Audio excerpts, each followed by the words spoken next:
Welcome to this Happy Times and Places Omnibus. It's a Doctor Who commentary podcast in which a friend of mine has chosen a story and their 5 favourite things about it, and I have to watch along, make some comments, and guess what those favourite things are. Well, hello folks. I've had a schedule for this all planned, and I've completely broken with protocol. It wasn't long ago you had Dragonfire, and I have to eke the McCoys out because there aren't so many, and actually they were snapped up fairly quickly in terms of people wanting to do them. However, circumstance has forced me, I think, for reasons you will understand, to release this one ahead of when I'd originally planned. So let's first meet our special guest for this particular adventure. Hello, Toby, and hello, faithful viewers and listeners of Toby's Happy Times and Places. It's an utter pleasure to be a guest on here. I am Antoni Townsend, and what do? I do all sorts of things. I do a bit of acting. I do a bit of voice work. I do a bit of singing sometimes, some hosting, interviewing, amongst other things. So I can be found here and there doing this and that, mostly. And today I'm here about something that's definitely feels like a happy time and place for me, Time in the Rani. Now, Antoni recorded this some time ago because when I started this podcast, I got in touch with loads of people, and some were quicker than others in getting back to me, and Antoni was one of the first. But as I say, I've sort of spaced out adventures based on, getting a variety of stuff out there.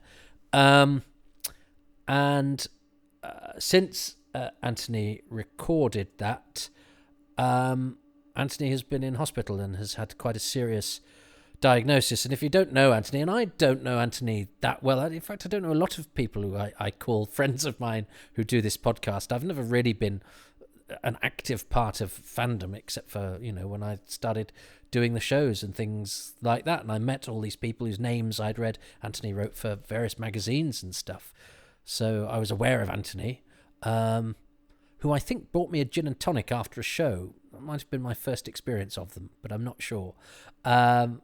And that was before I think I realised and put 2 and 2 together and went, oh, it's that Antoni. But Antoni has had a very serious diagnosis, and as well as doing all the Doctor Who stuff, they have committed their working life to the charitable sector, and have had various ups and downs, but has always been a jolly and cheerful and upbeat example to everybody. But actually needs and has not requested this, but a group of sort of friends have sort of got together and set up a GoFundMe page because I don't think anybody had quite seen what was going to happen, and that Antoni would need some help because, as I say, a very serious health diagnosis that is ongoing, and so I brought it forward in the schedule. 1, to celebrate Antoni, so that's as maudlin as I'm going to get because Antoni is good fun and lots of positive energy, and you've got to have a sense of humour to choose Time in the Rani. That's the other thing. So yes, on with the motley, and there's a lot of motley in this because I have a confession to make before we start. Oh, and I've just taken the cellophane off my season 24 box set. So I've only recently released Dragonfire, but that I had to watch on DVD because I was doing it before the release. So this is the first time I have seen any McCoy on Blu-ray. However, if you had asked me in a private moment, because I try and be positive and spread the love about Doctor Who, but we all have our likes and our loathings, to choose my least favourite Doctor Who story of all time, it's this one. So, with due deference to Antoni, who I like very much and who I'm sending lots of love and best wishes, I'm also cursing Antoni for choosing time. Well, but I think this might be a lesson to me because Antoni is somebody who has an infectious sense of joie de vivre and fun, and I think I see a lot of commentary on Doctor Who on Twitter and social media being so earnest and and sometimes very finger waggy, that it sort of sucks the joy out of the show. And actually, Doctor Who is nothing without its joy. So I might have had some sort of Damascene conversion by the end of this. Let's see. And this is probably the story I have seen the least recently. Even when it came out on DVD, I didn't watch it. I think I did a couple of episodes with commentary, and life got in the way. So I have not seen this and Paradise Towers for different reasons, but I'll go into that when I do Paradise Towers, which at the time I adored and yet still haven't watched for quite a long time. Interesting this, because I remember this coming out. And anyway, let's talk about it when it's on. So with much love to Antoni, who has a GoFundMe page that I will be plugging on every episode, and I make no apologies for that. And, if everybody just gives a little amount, that can accumulate into a large amount that will be very useful to somebody who's very poorly and could just do with a bit of a lift, and who is given to the Doctor Who world. And it would be nice if the Doctor Who world could give back. So without further ado, let me embark on what currently stands as my least favourite Doctor Who story and see how I cope. It's time of the Rani. I'm going to press play now. This was, magical. This was the height of special effects at the time. I remember thinking this was amazing, and my school friends even grudgingly sort of acknowledged that this was that it's a pretty good opening. And I do like the sky of Lancashire and the Lancashire makeup. This was all pretty good so far, so good. Quite an exciting opening. Doctor in a Quarry, don't mind that. Bonnie Langford, poor Bonnie Langford, we'll talk about, I'm sure. Knowing Antoni, that might be their favourite choice. That is quite a thing, isn't it? Leave the girl, it's better. And optical illusions, when this happened, it looked to me like Colin Baker's face. I thought it had got his chin and everything. No, we know it's Sylvester McCoy in a wig, but I thought they'd done more than just done a video effect. I thought they'd constructed a false Colin Baker. That's because, you watch it. I watched it over and over again. This is the first episode I videotaped live off air with a Yashima E180. Videotapes are expensive. I got Yashimas because a friend had a cash and carry ticket. He said, they do videotapes, they're dead cheap, but it's because Yashima videos were really bad. So actually I had them on off-air quality, which in the days of pirate videos was wow, I've got off-air video, but not very good quality. And I had the dilemma of going, so I put this and Delta on. No, I think, did I put this and Dragonfire and Paradise and Delta, so I'd at least have some in chronological order? But it hurt that it went 4-4-3-3 because you could only get 7 on a tape. I wish they'd gone 4-3-4-3, which they later did. I like to think in a boon for the home recording market. Einstein. There was a rumour for ages in the pre-internet days that Patrick Troughton was Einstein because Patrick Troughton was quite small.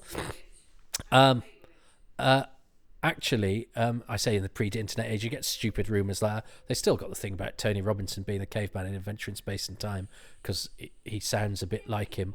So the internet's even worse for it. So has the Rani got a nose piercing? Of course, we know it's Einstein. They don't because they're green aliens.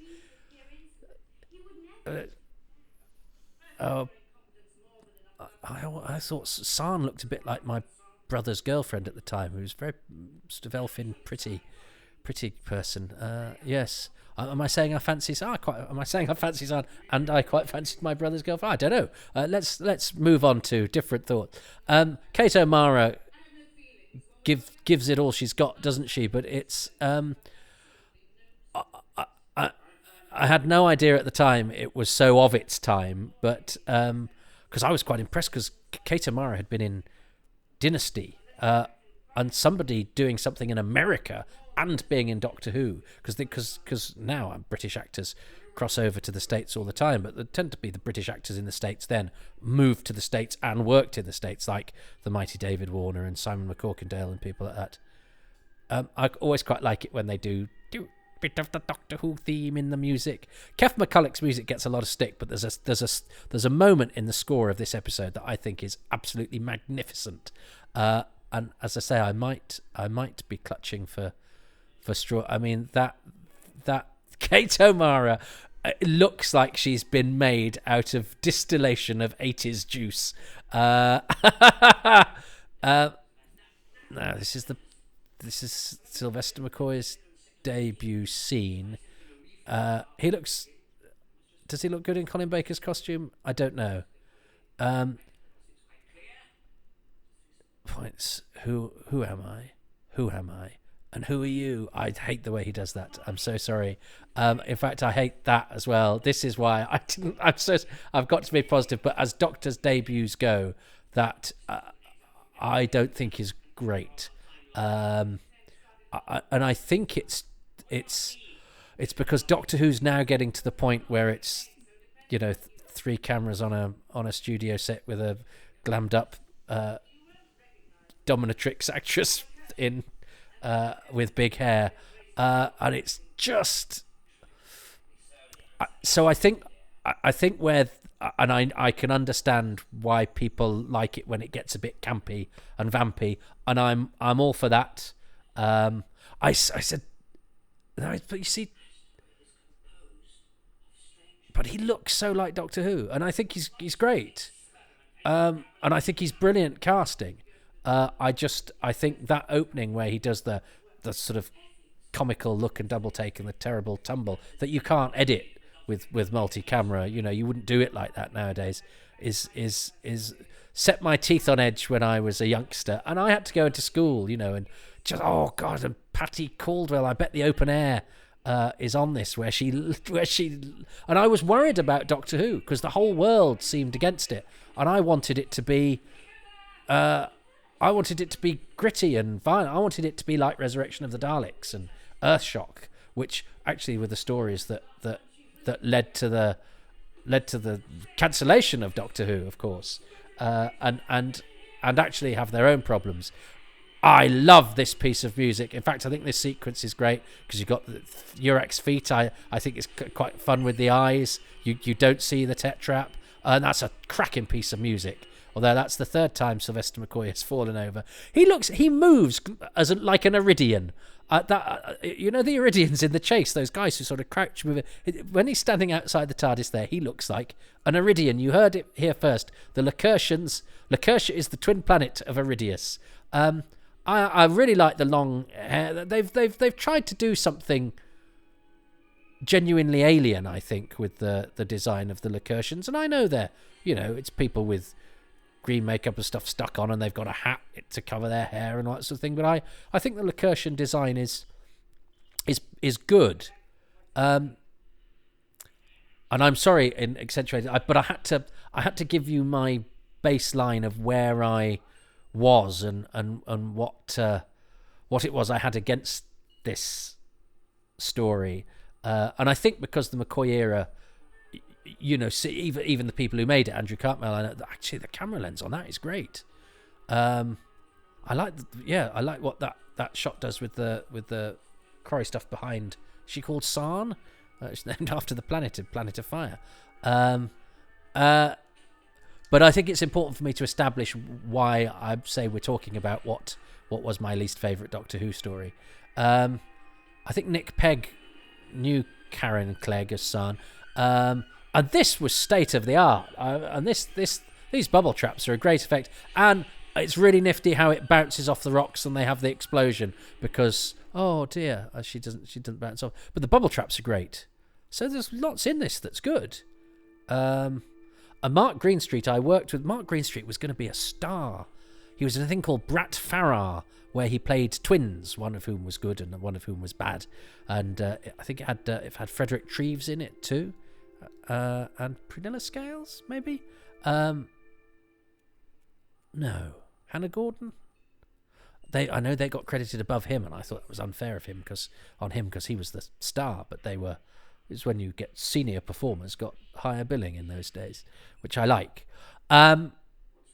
And of course, Doctor Who magazine, when it announced the cast of this, it talked of veteran actor Donald Pickering, who had been in The Pallisers, which was clearly John Nathan Turner's favourite programme, because I'd never heard of it. I don't think my mum remembered it, but now this is a good attempt to have a needle going in, but it's clearly going back into the gun and not into the arm.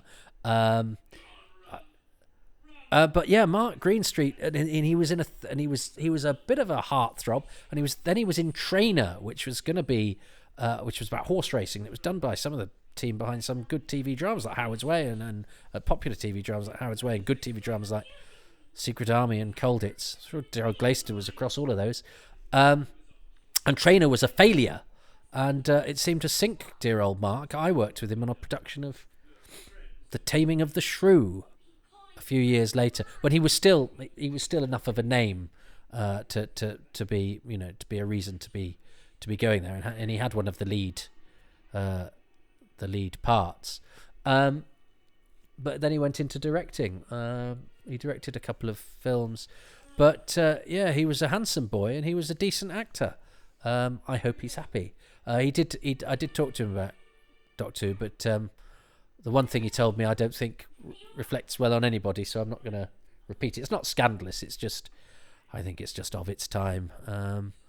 Now, of course, how can you not love, as a 47-year-old man who doesn't need to care anymore because this is ancient and has no impact on Doctor Who or its reputation, Kate O'Mara doing an impression of Bonnie Langford, which, I mean, if you're trying to salvage the reputation of a show that was famous for sending people behind the sofa and was getting accusations of being pantomimic, I don't think getting Kate O'Mara to do an impression of Bonnie Langford is a good idea.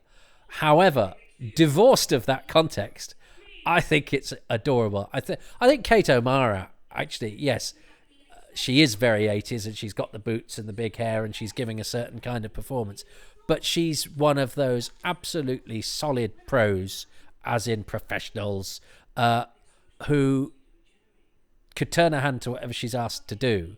And yeah, she's the sort of glamour puss space dominatrix. I mean, bless her, even at the 50th anniversary where I interviewed her on stage, where she was a bit deaf and she'd had a stroke, she was still dressed as a space lesbian, which I loved her for. Glamorous to the end, bless her. But she's brilliant as Bonnie Langford. And I think this is really funny. And actually, because Sylvester McCoy, I still think, is finding his voice and his level of performance, and is prone to doing sort of daft things, that kind of fits, because she's got that kind of oh Christ thing going on, which sort of works because it helps ease him in and sort of temper some of his excesses. And it's a nice contrast, and it's the character of the Rani, being tired of the Doctor. It works on every level, apart from at the time when it terrified me and I thought it was the end of Doctor Who.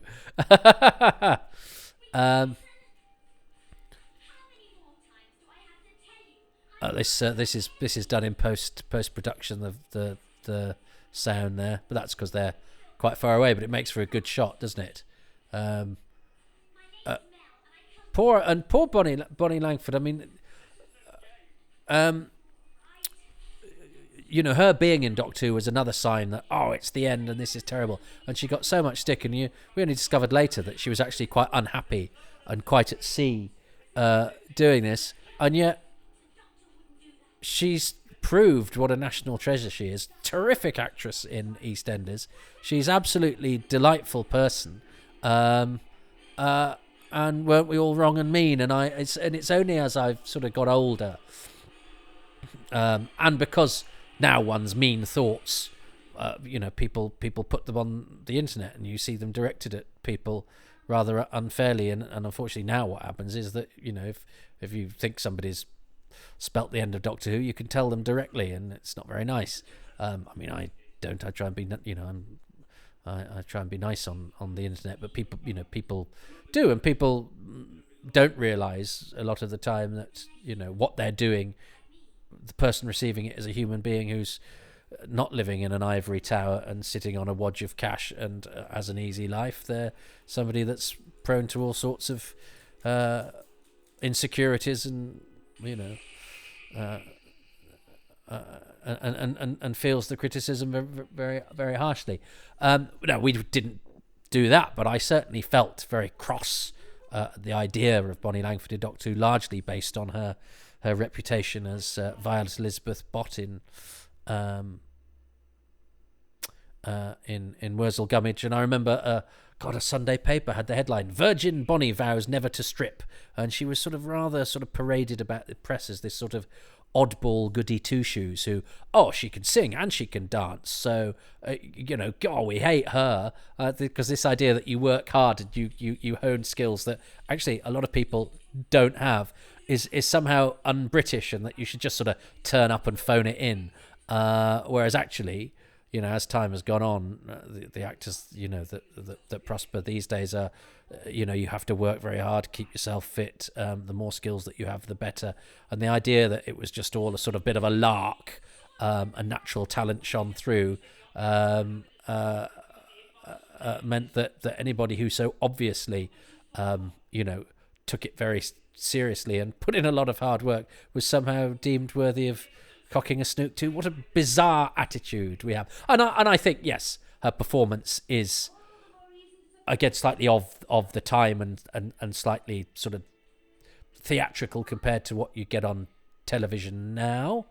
But actually, with time being what it is, loads of performances in Doctor Who are more theatrical than we would do now, because it's three-wall television with a multi-camera. And I don't think that Bonnie Langford sticks out especially. Some of her moves occasionally, but I think she's fine actually, and she's actually very good at some of it. And she has a gusto, and she's always on it. And I'm glad that I'm no longer that angry young man. This is my favourite bad thing of Doctor Who, which is a concrete tunnel that obviously looks like a concrete tunnel, and they've gone, we need to make this tunnel look like it's from space. How do we make it look like it's from space?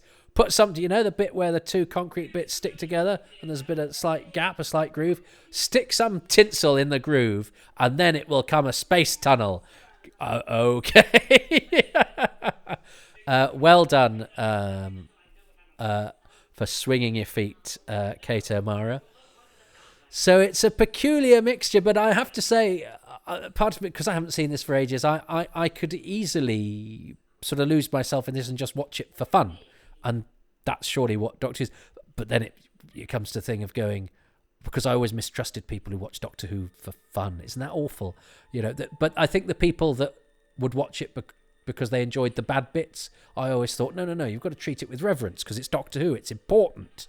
And again, I think from viewing people on Twitter now who when people do a joke, and I'm not talking about a rude or a racist or an unpleasant joke, there's lots of those on Twitter, but when people approach things, there is a distinct lack of humour from certain quarters on Twitter, and it makes you think, oh, come on, it's supposed to be fun. And part of what separates Doctor Who from a lot of drama is its sense of humour. And that's a clever, nice little touch, the liquid that changes colour. And I think Doctor Who should be funny when it tries to be funny, but I know there are certain fans that enjoy the badness of Doctor Who, and I'm not sure I can ever be one of those, because even though I'm a comedian, I don't have a sense of humour. His face is brilliant, isn't it? So I haven't quite got to grips with, watching Doctor Who and laughing at it. I don't think I ever want to do that, but I think I can. I definitely think I've loosened up a bit, and again, because what this is like does now not impact on the long-term future of Doctor Who. and there's no point having regrets for what happened to Doctor Who, because what happened to Doctor Who happened, and actually history meant that it had that glorious revival. So I spent too much of my life being cross about things and angry about things, and I'm trying to learn that life's too short to be angry about things I can't do anything about, and that's funny. And I think the shooting of the Tetraps when you can't see their faces is great, and there is a sort of bat-like thing. I like the shot of the wing there. Look at that space tinsel. I think that's glorious. What does the tinsel do? It's because it's from space.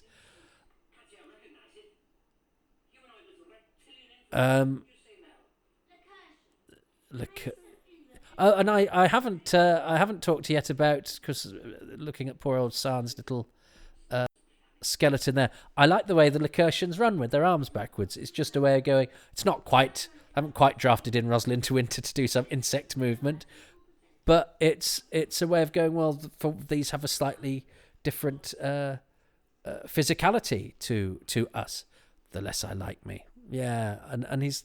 I like his mournful face. He's got such a good face. He's got such a good face for Doctor Who, because it is the face of a clown with a melancholy sort of backdrop. He's like a sort of quizzical sad bird.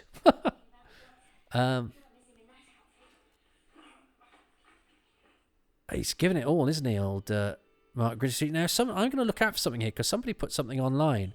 There's a bit of this that is blocked out by a video effect, because it's a flapping costume. They're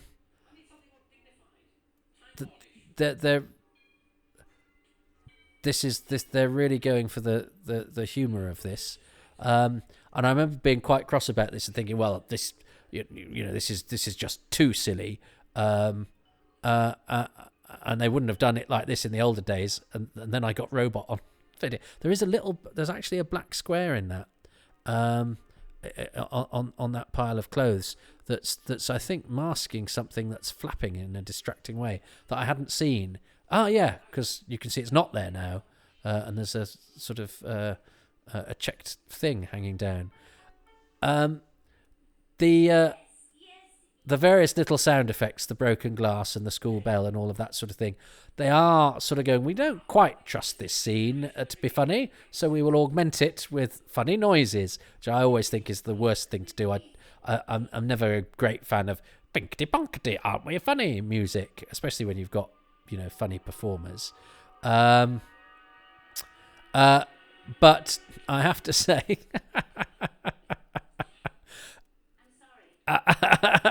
Kato Mara is a flipping legend, but I have to say, I'd have gone, oh, I could do with this being a bit more serious, and then of course I got Robot on video and went, okay, they did it stupidly then, so I can hardly complain.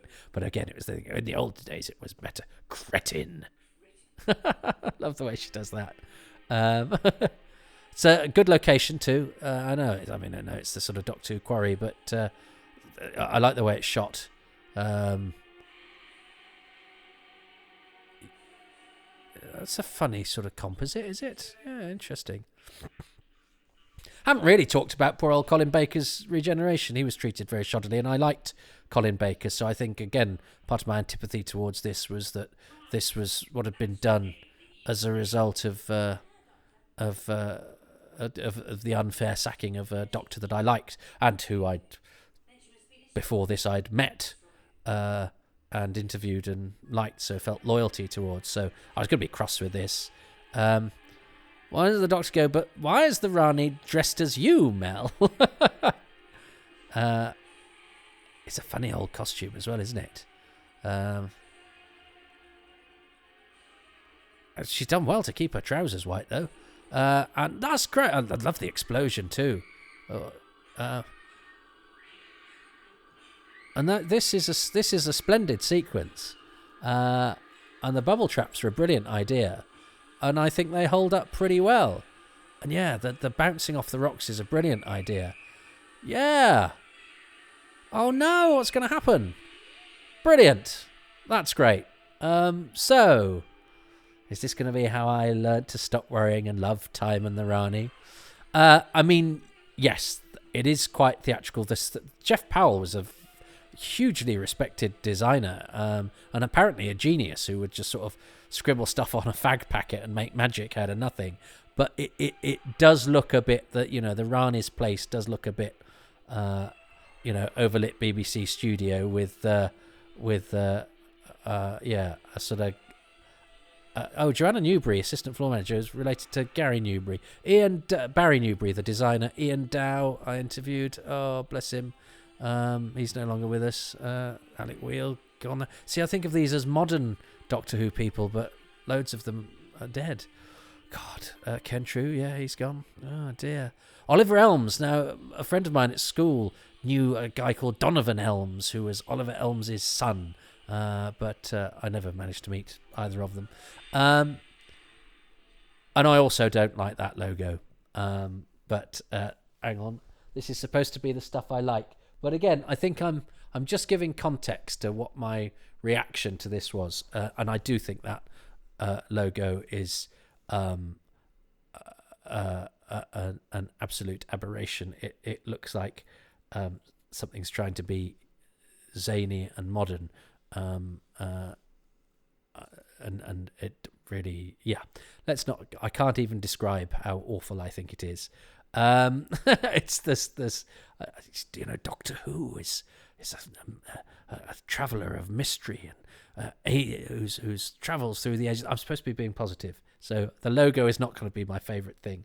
But there was plenty in that. As I say, I almost wished I'd just been able to sit that back and watch that for fun. It's amazing how much of the dialogue and the little bits of acting from people, like the bit where Mark Greenstreet sort of pulls the face when Mel gets caught in the bubble trap and tries to grab her when she leaves the space tunnel. All of those tiny little bits, because I watched these over. Yeah, I hated it so much. I watched these over and over again. I mean, every day when I got back from school, because, it was new Doctor Who and I'd videoed it. But I was a teenager and I was cross about things. So I watched it, but was so cross about it. And I suppose I can't regret what I did when I was young, but I'm glad I'm teaching myself not to waste my time being furious on things I can't do anything about. And it's all part of the great world of Doctor Who. And there's so much in there to enjoy. So what's going to be my favourite thing? Well, I've also got to guess what Antony's favourite thing is going to be. So I could choose the bubble traps because I think they're exceptional. I think they're a really good special effect. I could choose that dum da da da dum that piece of music where Doctor goes, "I'll smash it to pieces," which I also think he does brilliantly. And the shot of the Tetrarch coming in and but because it's Antony and because it's also great, I'm going to choose Kate O'Mara is Bonnie Langford as my favourite thing for episode 1. So now Toby's watched episode 1, and well, what can I say about episode 1? There's so much to say about episode 1 that's so fantastic and exciting. It's got a whole fresh start, new things, new Doctor, of course, new title sequence, new music, new script editor, new. And it's got a pre-title sequence. Oh, that's exciting. I don't know if I've ever had one of those before. So that seemed very, very fun. I'd been wondering beforehand how they were going to cover the fact that Mr. Baker wasn't unfortunately there anymore. No, wrong way. I can't get used to what this recording thing is doing. And what else have I got here? Embarking on a new adventure. Oh, the script is so quotable. That is very, very good of Pip and Jane. They generally are, for whatever reason, very quotable amongst your friends, if you've got friends like I've got. And that leads me to the thing that I love the most about this episode, is one particular line that does get used amongst my friends rather a lot. Just goes to show what sort of bunch we are. And it's so good. There's even a badge available of it, and here it is. Can you read that? Whoop. Leave the girl, it's the man I want. Now, if that isn't top for performance and for script, I don't know what is. So that is my first top thing from episode 1 out of so many. Oh, didn't I say? And it is quite a moment. Right, okay, that's the negatives out of the way. I needed to say the things I didn't like in order to give you some context. But Antoni, infectiously joyous person that Antoni is enthusing me about Time and the Rani. So it's with a hop and a skip and a trip into a bubble trap that I'm going to bounce spinning into episode 2. That'll be next time, when the Kershaw will definitely be one of my, and your, I hope, happy times and places. I think you'll find. I think you'll find. I think you'll find. I think you'll find. Bonnie Langford wasn't in Wurzel Gummidge, she was in Just William. I know that, you know that, everyone knows that. Why didn't I say that? My brain wasn't working properly. I'd just been watching Time and the Rani. Do me a favour, its insides were scrambled. But hopefully this will stop anyone writing in. Welcome to Happy Times and Places, or as this edition is called, How I Learned to Stop Worrying and Love Time and the Rani. I do love, although I don't know them hugely well, I do, I suppose, but the way that we know people is not to necessarily speak with them in person, although we have events and hung out and met up for a drink every now and again. Anthony Townsend, who's been an important part of Doctor Who fandom, but also more importantly has devoted their life to, working in the charity sector and generally just trying to add a bit of sparkle to life, has had quite a serious medical diagnosis. I'm not going to go into but trust me, and is finding themselves in a position where a little bit of financial support might just help at a very, very difficult time. So there will be a GoFundMe link in the blurb for this, and I'll probably do one as a voiceover at the end as well, if you can give anything, because as you'll see, Antoni is a tonic and has chosen for me Time and the Rani, not one of Doctor Who's most popular hour and a bits, and certainly not in Haydock Towers, but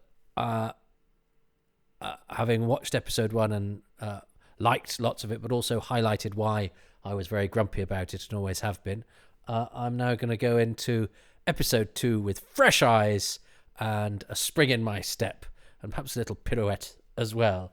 So press play on Time and the Rani, episode 2, in 3, 2, 1.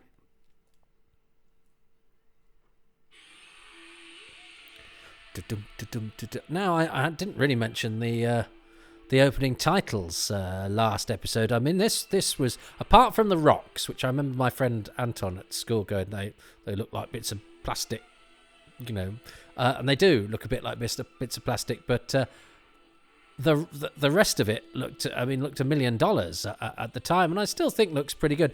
I suppose the bubble traps are slightly compromised by the fact that the TARDIS is in a bubble in the opening title. It was like, so bubbles are a thing that you can do.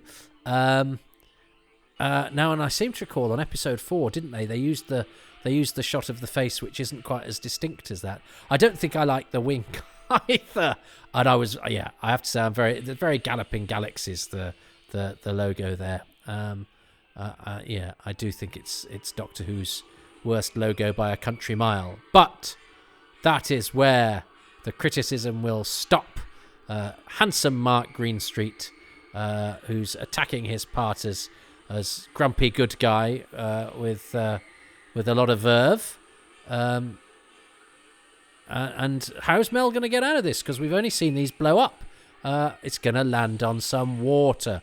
And that's beautiful. The colour of that water is beautiful as well. Look at that. And I always think of sort of water in quarries or whatever as being all rather mucky. So and obviously we come back to quarries with beautifully coloured water later in the McCoy era. I'm thinking of Greatest Show in the Galaxy. But it's great. It gives it a lovely alien look. Oh, she's screaming away, isn't she? She has to do a lot of... It's odd because by this time, the cliche of the screaming companion was very much something talked of. And I mean, I remember my brothers and sisters saying, that's a great cut of him doing that thing to the explosion. Lovely little cheat, the explosion of what the Doctor's doing. But my brothers and my sister, used to slag off Sarah Jane for being the one that screamed. Well, Mel screams a lot. And it's odd because that cliche was now part of the lexicon of things that you level at Doctor Who. So I wonder why they made Mel scream so much. I suppose you have to scream if you're in jeopardy. I suppose you have to. But people don't scream in the same way on television anymore, do they? I don't know. I might be talking out of my hat. I'm not wearing a hat. Because people have to show that they're in danger and they're in jeopardy.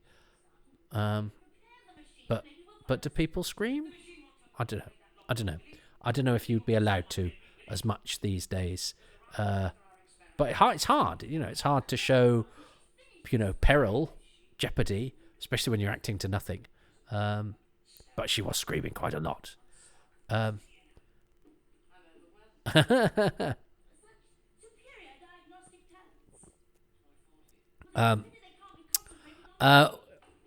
There's a lot of his banging his nose, isn't he?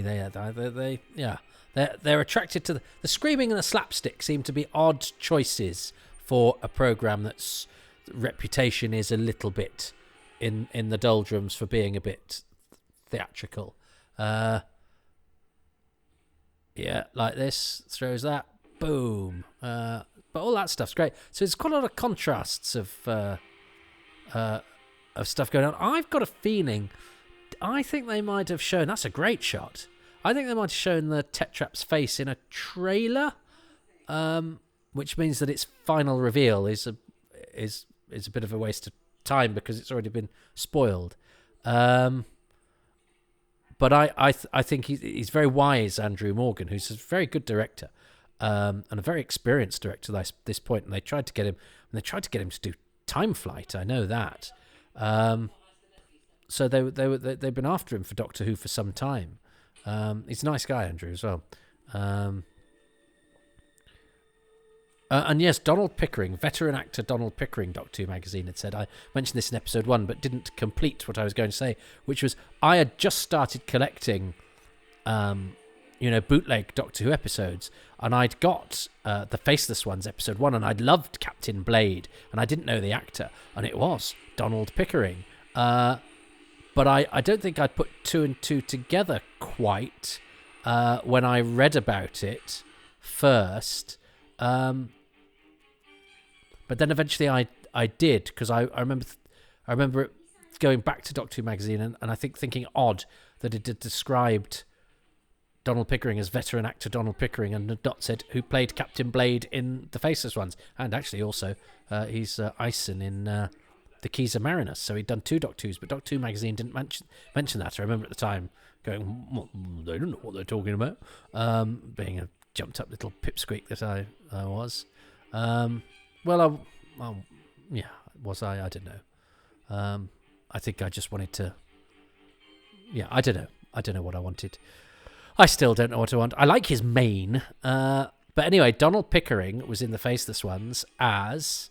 It's a great location, this, actually. Well done to, I guess that's production manager Tony Redston, maybe. Or whoever. Ah, there we go. Another scream from Bonnie Langford there. So the Tetraps have got... that's like a glitter gun, isn't it? Poor old Bonnie Langford is just... Oh, that's a really tricky thing to have to do, and I feel for her a bit. So the Icona has sprayed the Tetrap with tinsel and glitter. It's glitter he's sprayed it with. Tinsel is what's in the space corridor. Our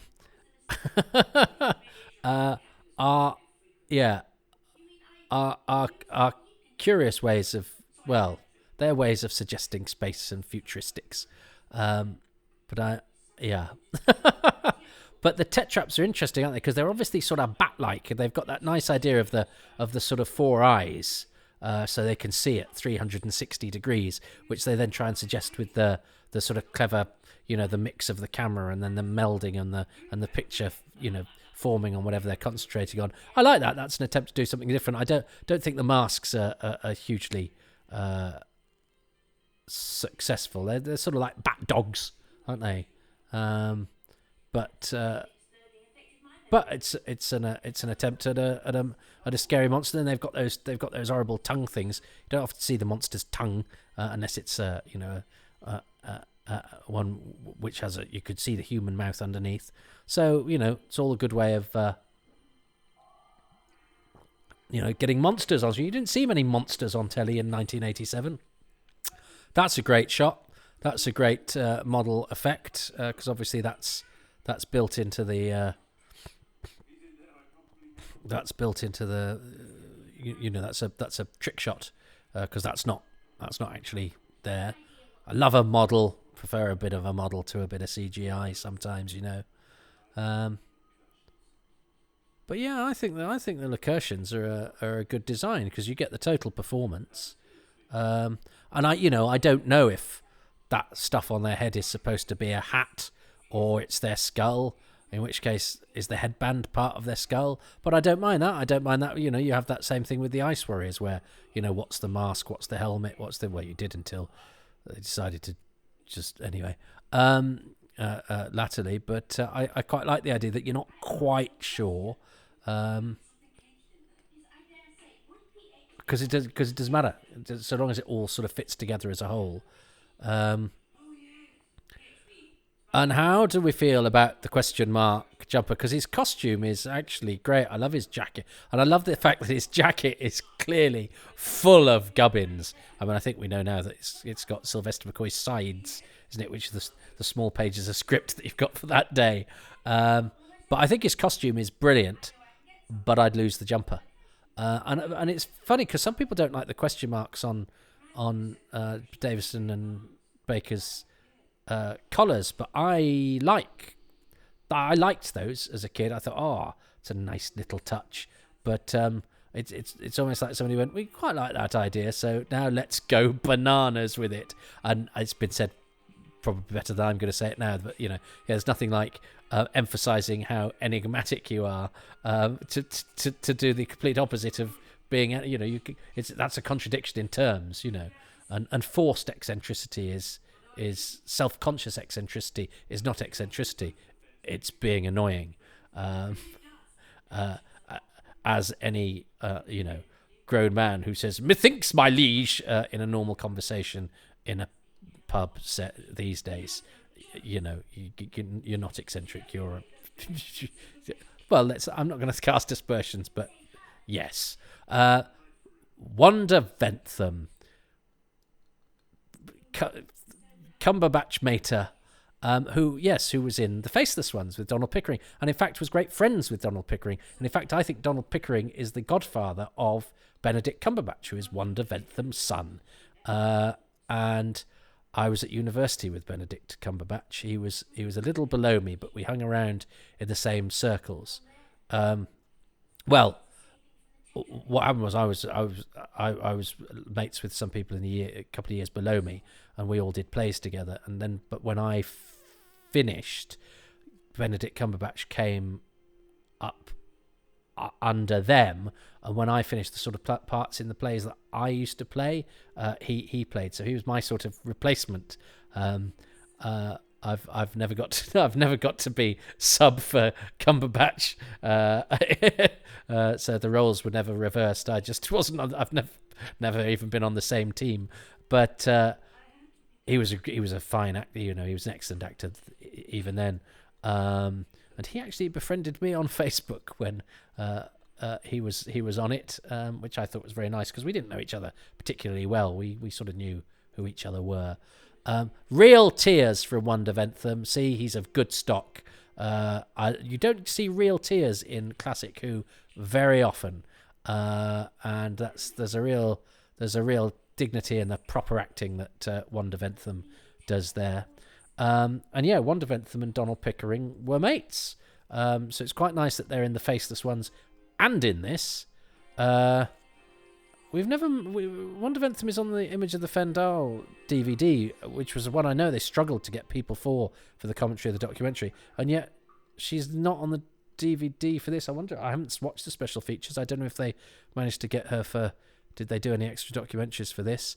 But we couldn't get her for The Faceless Ones, which is odd because she's always somebody that I know has cooperated and happily given interviews for magazines and stuff. So and she was also friends with my friend Del Henney, who was she was in a thing.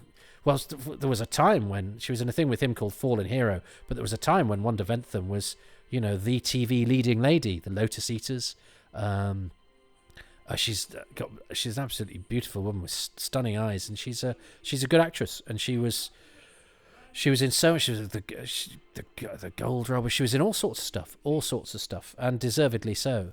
So that annoyed me when I think her and Benedict Cumberbatch's dad, Timothy Carlton, were in an episode of Sherlock, and one of the papers went, Benedict Cumberbatch's parents are in it, but they are actors. They've got equity cards and everything. And it's like, it's Wanda Ventham. Oh, come on. I can understand the person on the street now, maybe not knowing one, but somebody who writes about television for a living, having to sort of apologetically go, it's Benedict Cumberbatch's mom. The Rani has just then been hoisted by her own petard, because that was her disguised as Mel, wasn't it? And the disguise was too good, which is quite a funny switcheroo. The music's gone into this is a comedy scene mode again. But this is this is all stuff that you could sort of get away with if it was done on stage. It's a bit sort of TV. Yeah, it's choreographed for a one take. It's nowadays what you do is if you had a scene where they had to sort of tumble with each other. That's quite funny though. It tries to take her wig off. You do that in separate shots and stuff like that. Whereas that all had to be done to be captured in one sequence and a multi-camera. So we've got to acknowledge that. And I think Richard Gauntlet as Urach does a good performance, because it's quite a hard job.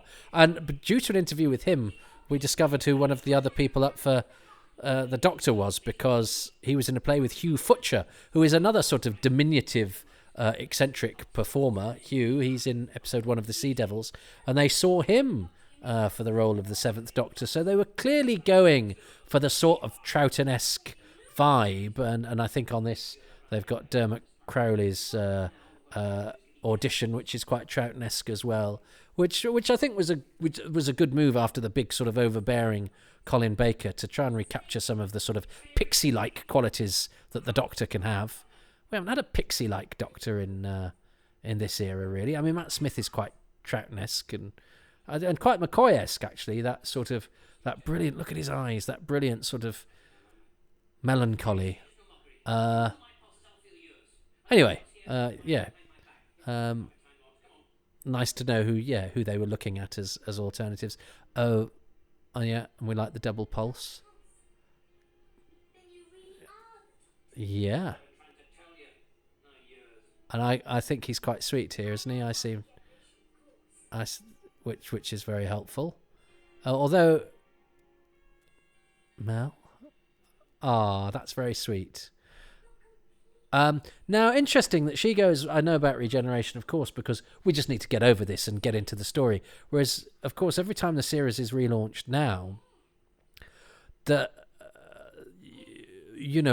think they make more of a meal of regeneration in order to bring in, casual viewers who might go, well, I'm gonna I haven't watched it for ages, but I'll watch to see what the new guy / gal is like. So that's interesting that what they're trying to do here is not draw attention to the fact that they've sort of summarily dismissed their former leading man, and they just want to sort of convince you that it's business as usual, which is a a legitimate approach. But I think now what you try and do is you try to you try to do a bit more explanation. Would you? Yeah, I think so. I think the Four Eyes thing is great. And Bill Dudman, I think, did a lot of this model work. Who's the film cameraman, William Dudman. And I don't know if Kathleen Dudman's husband, who is also, I think, called William in The Curse of Fenric, is named after Bill. He was one of the first people that got in touch with me when I did my Who's Round podcast. And he worked on Fury from the Deep as some sort of, junior lowly assistant guy. But he shot all the model work for season 24 and kept it. So if any of it's on the disc, I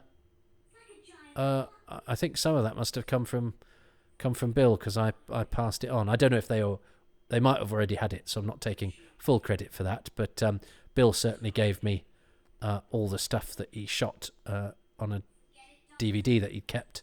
Kept all the Starcop stuff as well. So there they are, two old mates. And I like their costumes too. I like the colour scheme. And the Doctor is 953. Now, Colin had said, I'm a 900-year-old Time Lord, hadn't he? Although in Silurians, John Pertwee talks about living for several thousand years. But I think that's pretty definitive, because it's a plot. Well, it's not a plot point, but it's a jeopardy point that 953 is his age, and the Rani's. So the Rani's TARDIS is made of CSO, which has got better since the Pertwee era, but you can still spot it, can't you? Because bits of her legs disappeared. It's very hard with that hair, with that wig. But it's not a set that's in it for long enough to justify building a set. You can tell there's quite a lot of moisture in the air of the quarry for what it does to Kate O'Mara's wig and Bonnie Langford's hair. Bonnie Langford's hair, by the way, is amazing. Look at that. That's incredible hair. I don't quite know how she keeps it under control, because I've known women with hair, and it takes some wrangling, but especially of that volume and that curliness. I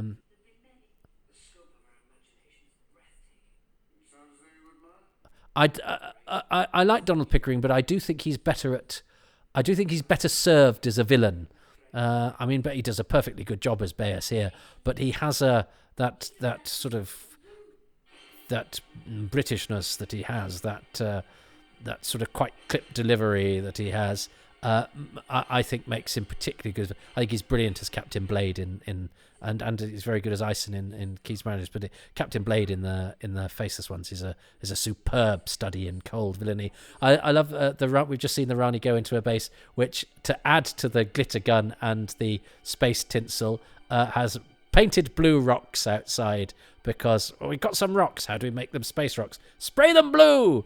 There's a lot of stuff like that I quite enjoy, even though I don't think I should. So the idea is that the Rani is collecting lots of geniuses, and I quite like that, because it means you get the cameo from Einstein, which I think is quite sweet. I wonder if they considered getting Patrick Moore or David Attenborough. That would have been it would have been awful, but it would have been nice in retrospect. I can't even remember what the cliffhanger to this episode is. Oh yes, I can. It's doesn't he go into the Tetrap place? Yeah. She's still. I'd forgotten she'd dressed as Mel for quite this long. Does she stay as Mel for the whole thing? I don't think she does.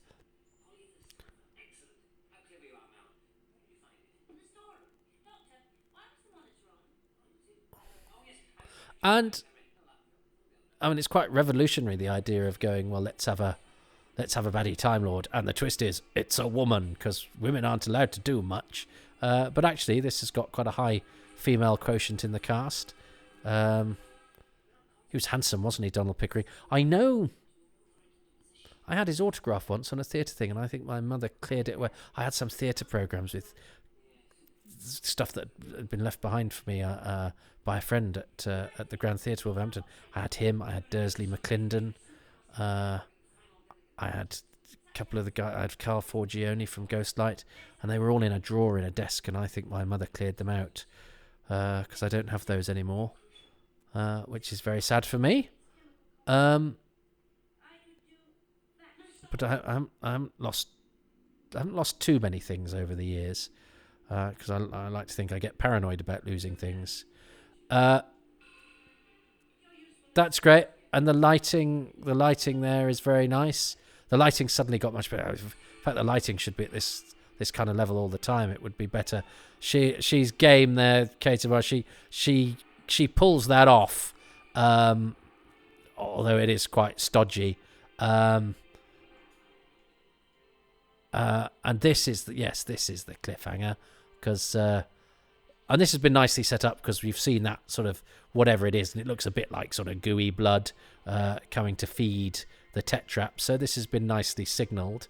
So we know this is some sort of dangerous place, and they look great hanging upside down. I remember they were they on one of, was it the original Target cover was just them hanging upside down in a photo, and I think there was a kind of we're not.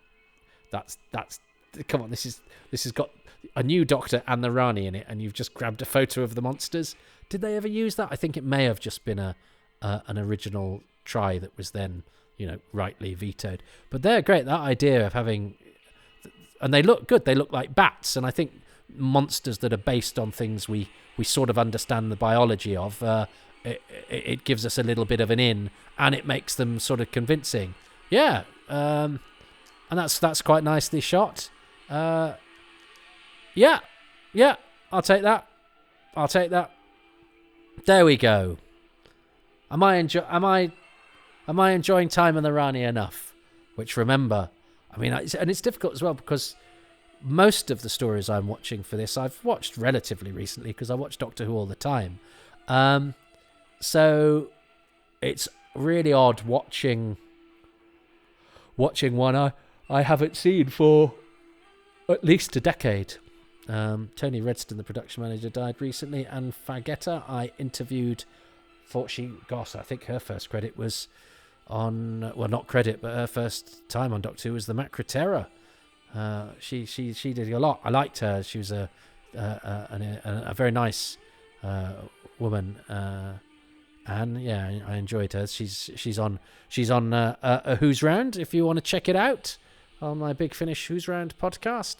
Jeff Powell, we've never found Jeff Powell. I know he smoked a lot because I think he drew a lot of his designs on the back of Benson and Hedges packets. So I'm pausing that, and I'm going to see what have I just paused? Oh, I've just paused Netflix. Right, hang on. Right. So, what is Antoni going to say about Time and the Rani Part 2? So, before I go over to Antoni, my favourite thing about Time and the Rani Episode 2 is...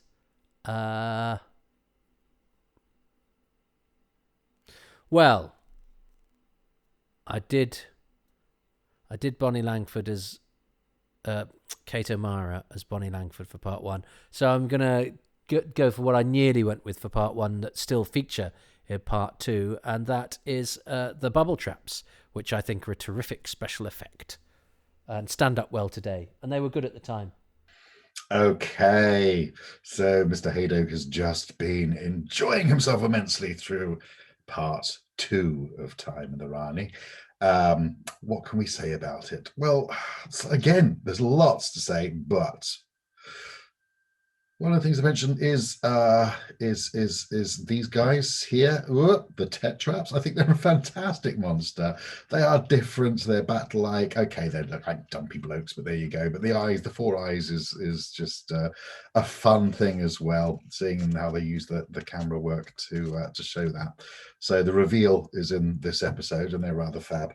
But I think what we have to talk about specifically here is pretty amazing guest cast who are most of them doing their all to the script. Whatever you think about it, their performances are just taking it completely seriously, as of course you have to do.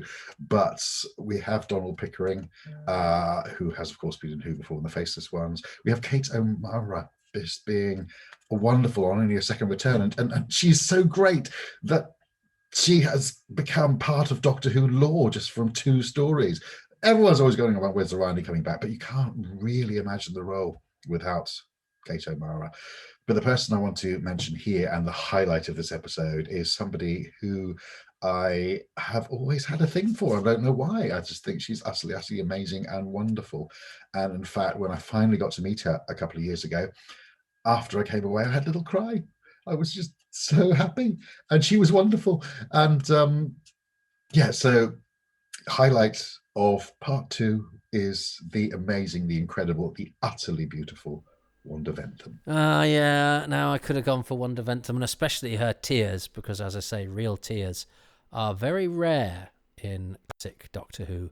It's not often you see sort of, that kind of genuine emotion, so vividly done. So that's a good choice, and I think probably a better one than mine. So I will tip my hat to Antoni. Whilst also, so I'm it's 2-0 to Antoni. So I'm hoping this is not a premonition of what's going to happen with the football on Sunday. I'm recording this in the lead up to the European final, in which England are in for the first time in my lifetime, whereas Time in the Rani for me was on, well, half a lifetime ago. Goodness me, more than that even. How old was I when this was on? I was 13, 14. Gosh, now I'm 47. Gosh. Well, I've had 2 sets of. Have I had 2 sets? So 14. 28, 40. I've had 2 of the amount of life I've lived. By the time this was on, I've lived twice over. Oh my God! Oh, the humanity. Well, look, it flies by, so we have to grasp it and enjoy it as much as we can. Right. Well. Oh, that was postman. Right. Well, I've plenty to do today, but I'm doing this. I've got up early. Stop. I'm trying to. That's awful, isn't it? That's a real performative opening there, isn't it? Yes, I'm doing a thing. I'm doing a really important thing. What are you doing, Toby? I'm watching television, but you just made it sound like you were doing something really important. Well, my friend is poorly, and I'm doing something to help. Oh, what are you doing? You running a marathon to raise money for the NHS. You're actually going to see that person carrying goodies and comestibles and delighting them with your presence, and or doing something genuinely helpful like ferrying them about. No, I'm going to try to enjoy watching a Doctor Who story. Oh my God! I mean, Amnesty International, the SAS, they have nothing on you, Toby. Well, hello, Bernard. Bernard's come and brought me a letter. I'm doing what I can. Come here, Bern. Good boy. I'm doing what I can, which is to watch Time and the Rani and try and have a good time while doing so. Which, I mean, is kind of the point a little bit. Come on, pal. Come on. Good boy. Brief hiatus there because Bernard jumped up and pressed stop You see, this is the sort of thing real heroes have to deal with. Bernard, I'm going to move the computer because your paws are reliability. Hello, my darling boy. Bernard says hello in a way that only dogs can, by not saying anything. Anyway, I see, this is heroic. I look at the forces of evil I'm having to overcome in order to watch Time and the Rani, episode 3. Bernard, we're going to press play in 3, 2, 1. Dum-ba-da-dum, dum-ba-da-dum, dum-ba-da-dum. Yeah. I mean, it was a wise move, moving from the Starfield title sequence to have something more ambitious, and I think I think it's quite a long title sequence.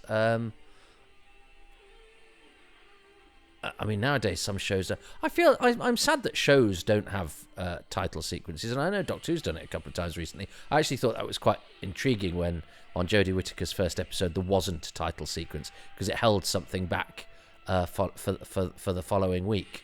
But shows do need title sequences. Yes, I remember the episode starting this way. So, Time and the Rani, of course, is sort of based on the title of Time and the Conways, a marvellous J.B. Priestley play. If you've never experienced any of J.B. Priestley's time plays, they're sort of, drawing room plays with people all being terribly polite to each other, but then they're really weird. And I think they're fabulous. I discovered them. I think, somebody was doing a production of Time and the Conways, and I fancied being in it, so I read it and went, "Oh, this is not what I expect." No, it must have been earlier than that. That must have been a rereading, because I think I was younger. I think I was at college when I first read Priestley. Inspector Calls. We never studied any of it, but there was a production of Inspector Calls that went to the West End and toured, and usually had 3 very interesting actors in it, at least a couple of whom had been in Doctor Who. I remember the one I read, and I never saw it, but I would quite often be at theatres it was in, or walk past theatres where there was a poster, and I think the triumvirate of Paul Shelley, Rula Lenska, and Bernard Kay was the one I would really fancied watching. Persuasion, Inspector Crossland, and Dr. Styles. I've met them all since. So yeah, I do like the viscous bloody goo, and the lighting and everything, and the smoke and the whole feel. I'm kind of digging the Tetraps, having found them somewhat cumbersome. I think as a youngster, I think the as I say, the rubbery masks are slightly. And they've got funny pot bellies, haven't they? But I actually rather like them. I think the bat thing works. I think Richard Gauntlet is very good as the one who talks. It's very economical with the cast here, actually. The cast list is very small. It's a very good way of, telling a story on a limited budget, in that you don't have, you're telling it with very few characters. I do like the Lacurtian colours. Seeing as we're set in a quarry, although I don't mind Doctor Who being set in a quarry, because what on earth is Sylvester McCoy doing there? It's very funny. He's high energy straight away, isn't he? So let's have a look at... The lighting is so much better since the Doctor did whatever he did to since whatever plot happened to the lighting state.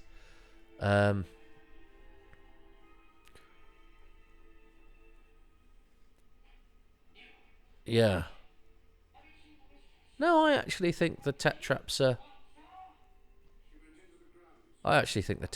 pretty good, Hair was always a problem in those days, because they always made hair look sort of nice. I mean, that monster hair now would be greasy and streaky and oily.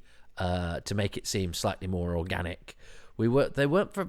I think I presume having any sort of moisture on set was problematic, not in the current sense of the word. It wasn't that it reminded people of when they stained a shirt once and just simply couldn't cope. But I know that the Destroyer has. I remember it seeming amazing because the Destroyer had a bit of sort of watery saliva in his gob, and you go, "My God, they've done an amazing thing. They've put liquid on a monster." I know a lot of Doctor Who fans who've probably put liquid on a monster, but see, I'm now behaving, broadcasting in a way that that has a similar tone to the talk on the WhatsApp group that is supporting our stricken pal, for whom we are doing this. Lovely, Antoni. But I suppose it's an important choice, really, for me, in the sense that I set this podcast to be positive about Doctor Who. The lights have come back on again. I think there's another instance of somebody falling down the stairs very badly. I think he's supposed to have banged his head there, which is entirely the wrong camera angle to do that. And Mel does a similar thing in Dragonfire. I suppose it's just the nature of the beast, multi-camera. I mean, he basically kicked the umbrella and leapt over it and fell down.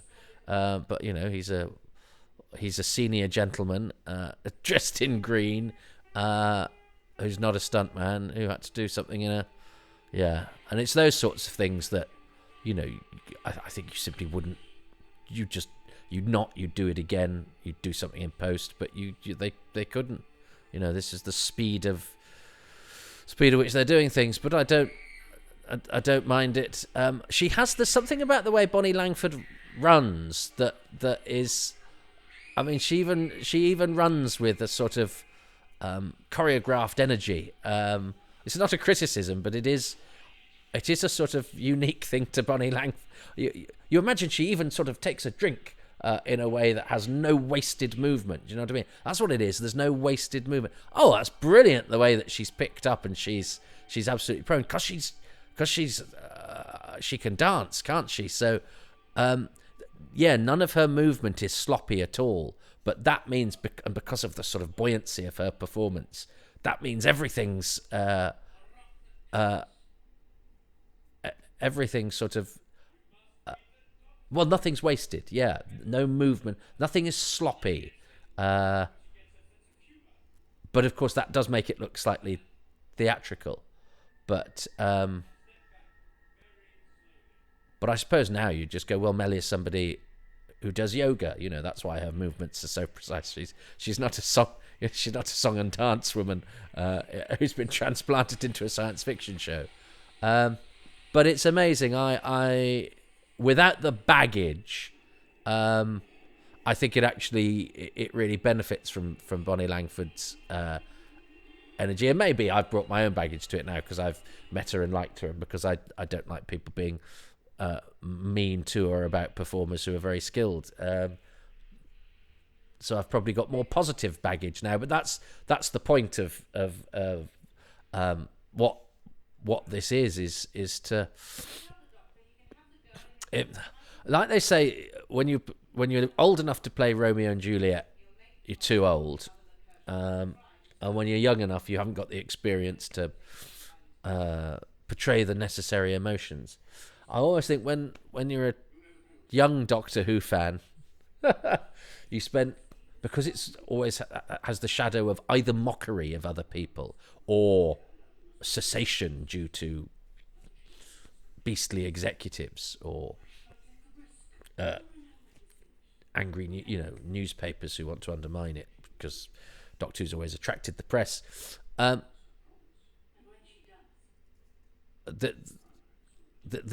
acting of these two is very good, and it's almost like they're in a different show. I like the way he does this, Donald Pickering. It's the sort of, it's almost like they've gone, we know it's a funny old thing, and there's some slightly odd dialogue, and you'll be dressed as a green lion scaly thing, but there is a bit of acting in episode 3. Yes, I notice Wanda has some tears in episode 2. Do I get anything? Yes, Donald, don't worry, there's some acting. And that's what I was talking about at the beginning with this. So what are you doing to help your friend, Toby? I feel a bit like in Team America. I'm helping him with my podcasting. Oh, your podcasting's going to save the world, is it, Toby? Great shot. Nice shot from above. That's the killer bees, isn't it? So, yes, talking about being a young Doctor Who fan and spending so much time being angry or frustrated or worried. Any anger came from fear that the thing I loved would be taken away. So I was prone to see its shortcomings. And as I say, I do look at people on Twitter taking Doctor Who terribly seriously. Now, of course, it is serious. It's probably the most important thing that isn't a person in my life. And I've only added the caveat that isn't a person in order to appear like a functioning human being. But I've done quite well without people sometimes, and Doctor Who's always been there. So it has genuinely been, the most important thing in my life. And I've spent a lot of time being upset with it and worried about it. And I don't know if it's age or experience. I'm not going to say it's wisdom. I think social media has helped because I've just seen so many other people being unhappy and unnecessary. And the people that I'm drawn to on social media are the ones who are fun and creative. That Doctor Who is an outlet for their wit and creativity and technical skill. Some of the stuff that's done technically on the internet by Doctor Who fans for free, who aren't necessarily professionals, but they're people who are actually far more skilled than a lot of professionals out there. Means that, this time watching Time and the Rani, again, I wish I could watch it without having to gas on. The Rani is back into her cool, sexy space dominatrix costume. I mean, how much effort goes into making hair that big? I don't know, because hair has never been my forte, but that you've got to get up early to add that sort of volume, that sort of luster to your mane, haven't you? Killer bees.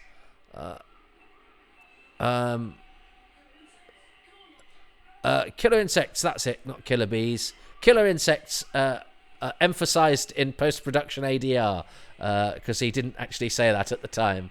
I like the way it was. I think Mark Greenstreet there did some of the... I'm running up the stairs, so I'm going to do the Lacurtian arm thing.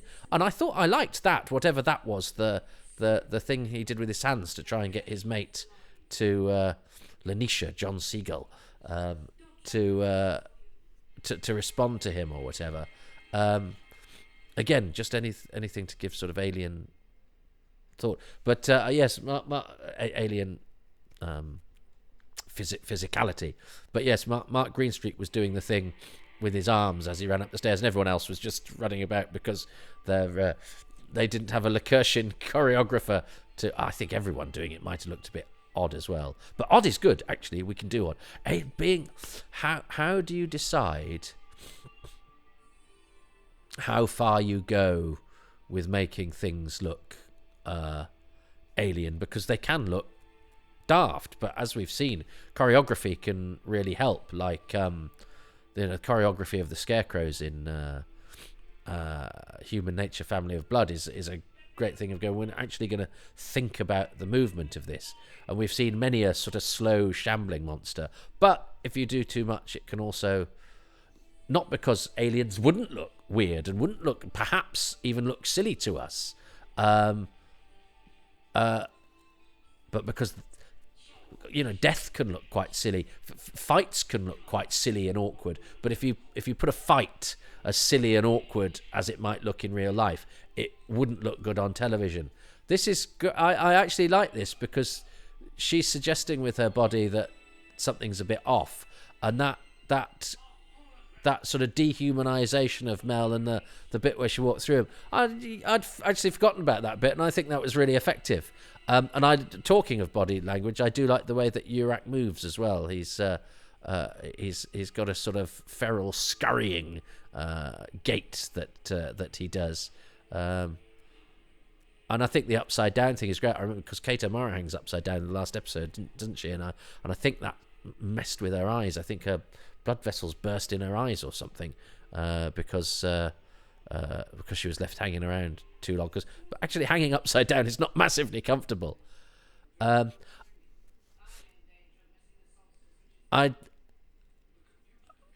they have had, are there more scientists, more famous scientists? Einstein is such a good look that I like the fact that Einstein is in a cupboard. I like those sorts of incongruities with Doctor, or those sort of strange visuals of getting an iconic figure like Einstein and plonking him in a cupboard on a space planet as opposed to a normal planet.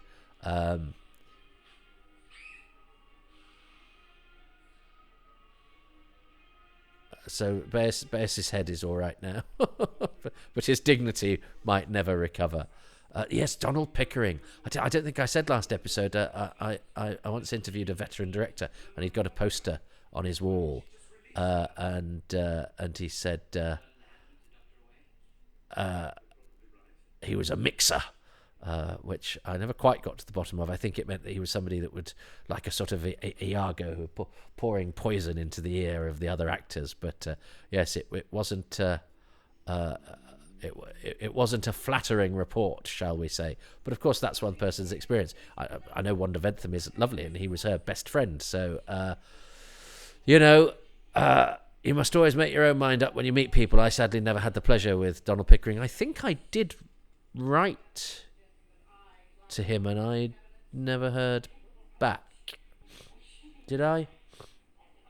Not sure. As I say, a friend did get his autograph for me at a theatre stage door, and my mother has disposed of it or whatever.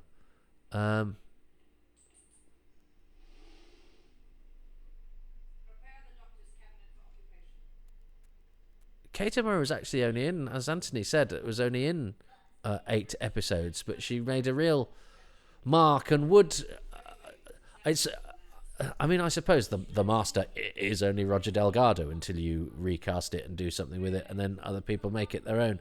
So, because Kate O'Mara is the only view we have of the Rani, she's definitive. But there's no way you could. There's no way you can't have a different amoral scientist Time Lord. But I suppose the fact that she is female is now no longer the headline that it once was. Now that Time Lords can change because we've got a female master, so suddenly go a female evil Time Lord. You go, well, yeah, we do, we've done that already. Oh, damn! Unless she, whereas she might be, maybe she could be fluid with her gender when she's regenerating, but she can't be fluid with her 80s-ness. So what actually makes the Rani distinctive is not that it's an evil time lady, it's an evil time 80s person. And she must always have essence of it. So the next one's got a headband and sweatpants on, and does her evil to workout montages. Or something like that. Kev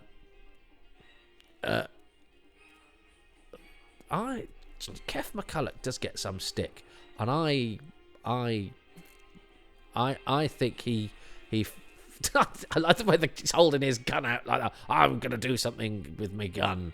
I quite like the way he fills these adventures with music because it's some actors in a quarry with blue stones. It's shot on videotape is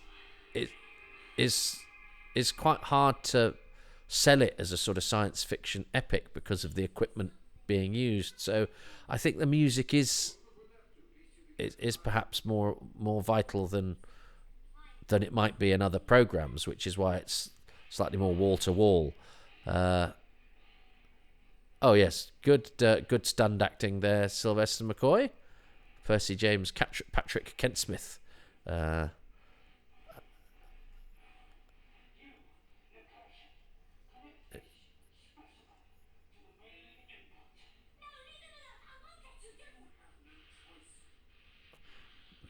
Baeus is a bit. Oh no, he's going to be heroic now, isn't he?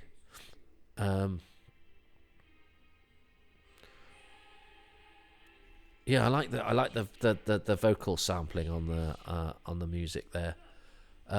Is this where we get? Because we've not known what is in her big room.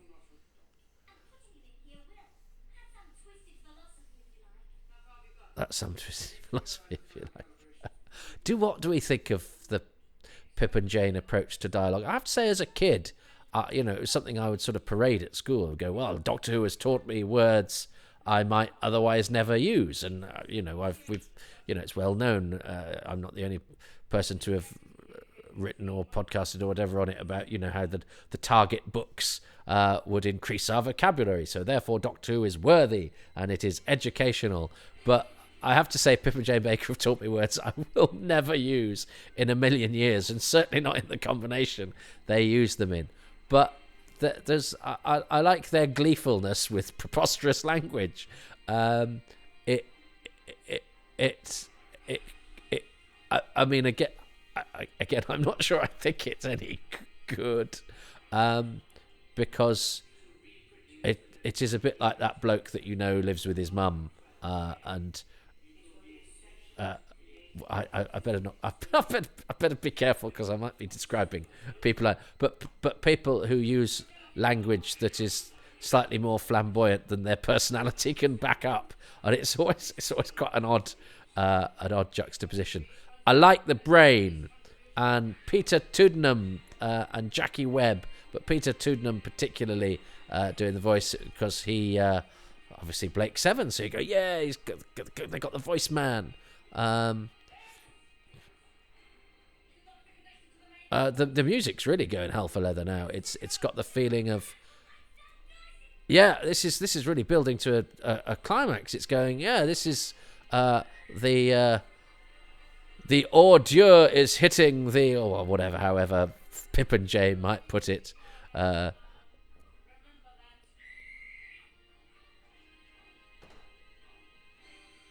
The ordure is hitting the ventilator. Liking the red lighting, but I love the brain. I think a giant brain is a terrific image. But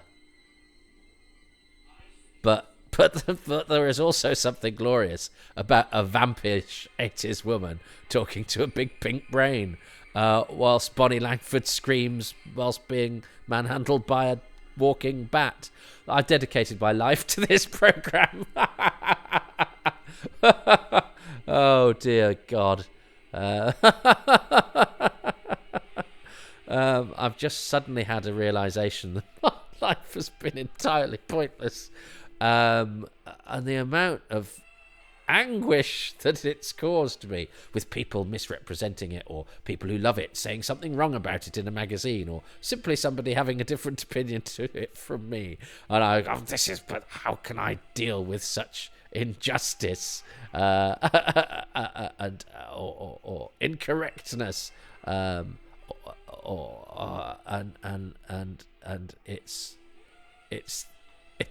it's this very silly program. So, Alistair Mitchell, OB cameraman. I thought he only worked on Warriors of the Deep. I think Alistair Mitchell. Here's one for you. Alistair Mitchell is the father of the woman who wrote 50 Shades of Grey. So not only have we got a vampish 80s woman talking to a giant brain, we've got the man who spawned the sexy book. So somehow infused in the DNA of 50 Shades of Grey is a little bit of Time in the Rani. Because, we're all a sum of our experiences and influences. What do I like about episode 3? I love the way it built to a climax at the end there. But I think it's got to be the big brain. I love the big brain. It's kicked it up a gear. I don't really know what it means or where it's from or whose brain it is. Because presumably a brain used to have to be inside a thing. But I sort of think that with the face of Bo as well. What happened to the rest of him? He wasn't born as a head. Well, he might be Captain Jack. Who knows?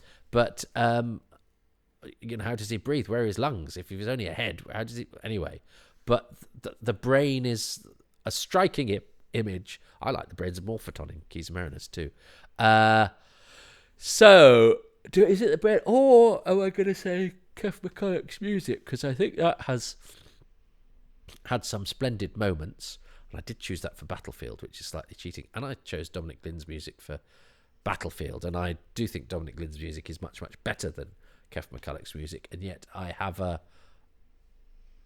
enjoyment of Kev McCulloch's, in the enthusiastic racket that fills the stories is a key element to my memories of it, and has had a bit of a bad press, and actually I find myself finding it key ingredients of these age stories. Again, I think compensating for the fact that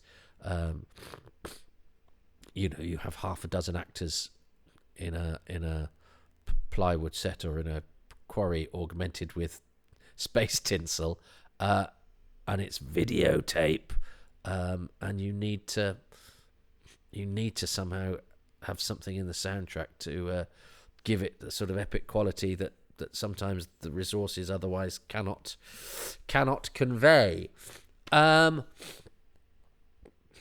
could Kev McCulloch's music be the overall thing that I do? What's Antoni going to choose as well? I mean, they will probably choose Kate O'Mara's hair.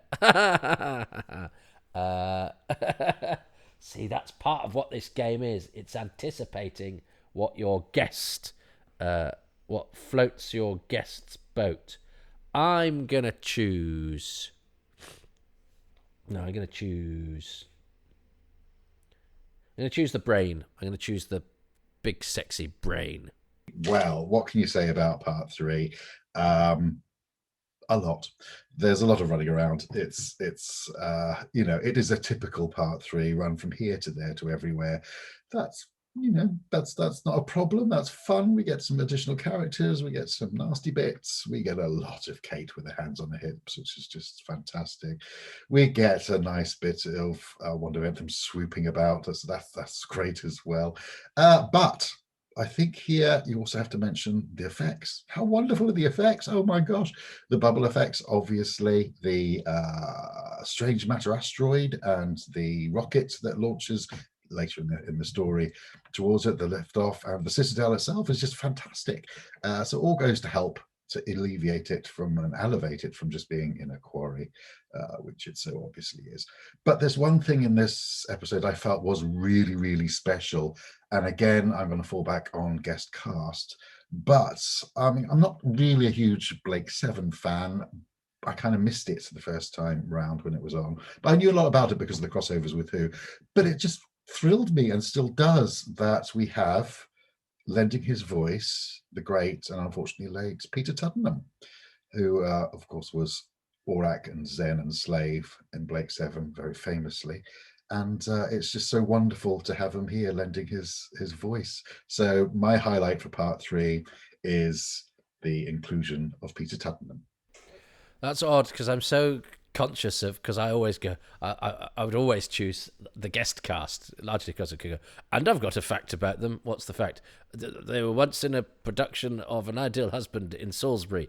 That's not really a fact as so much as part of a CV. Well, it makes me interested. It doesn't make you interesting, Toby. I try to think it makes me interested. This is why you will never be truly happy. And yet I haven't chosen the guest cast from this because I think I try and limit the amount of times that I do. Typically, Antoni has done it twice. I did mention Peter Tuddenham and mispronounce his name. Why did I say Tuddenham? I don't know why. I think a friend of mine once pronounced it like that, and it sort of stuck. But of course, I think his son Luke Tuddenham does the news on one of the BBC radio channels, so I know how it's pronounced. It's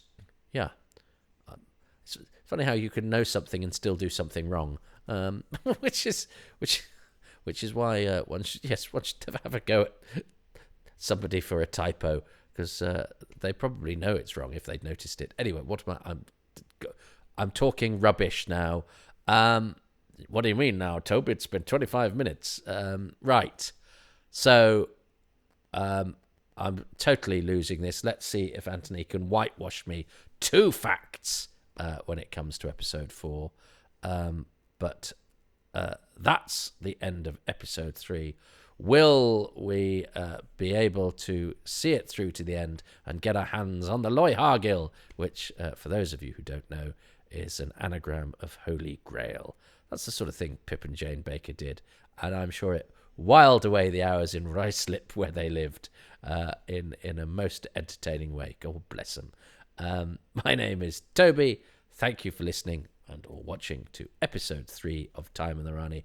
I'll be back with episode 4 shortly. Please do stick around right to the end to listen out for details of the GoFundMe for Antoni, who is the reason I am doing this, like the hero that I am, by watching some television and not shutting the fuck up.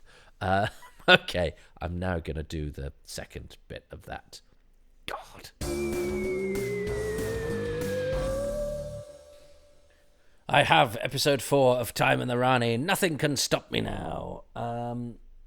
So, I'm going to get my fancy Blu-ray lined up. I'd let the previous episode overrun slightly. So, get ready. Do you have the Blu-ray? Do you have...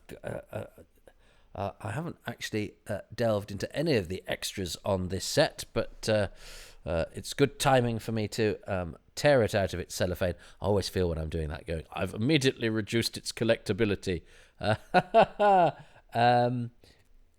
It's episode 4 of Time and the Rani with my special guest Antoni Townsend, who is going to tell me their favourite 2 things. 1 thing for episode 4 and 1 overall thing at the end of this. I've so far guessed none of the same things. Let's see if we can be in accord, at least in time for the final part of Time and the Rani. Press play in 3, 2, 1. I started chatting about Pip and Jane Baker when I was going through a divorce. I know I see. I appear such fun, and yet there's a trail of disappointed women behind me. I suppose actually they're probably less disappointed now. They were disappointed at the time. I have released them from their disappointment. I stayed with a friend in Ruislip. Oh, I'm glad they haven't messed with the titles. They've got the wrong titles on episode 4. They've got the bit where the Doctor's face appears, but you can't see it. So I can see why they went, should we do that again? And they painted his face gold. But anyway, however they did it better on all the other occasions, but accidentally stuck the wrong one on. But I like the fact that the opening titles are not uniform. I like the fact that little anomalies creep in, and in fact, it's a deliberate policy of my podcast is that I'll sometimes use experiment with using a different length of the musical opening or or a different mix of the music, or just a slightly different thing. Just because the professional in me goes, they should all be uniform and all be the same, and then you look at things where everything's uniform and the same, and you go, but I don't like those. They're soulless. So I shall introduce some. So it's not like forced eccentricity. I'm not doing it on purpose, but it's just if I feel like doing it slightly differently one week, I will. Poor old Bonnie Langford's got this massive, great bat claw on her face, and just see one eye acting away. Pip and Jane Baker.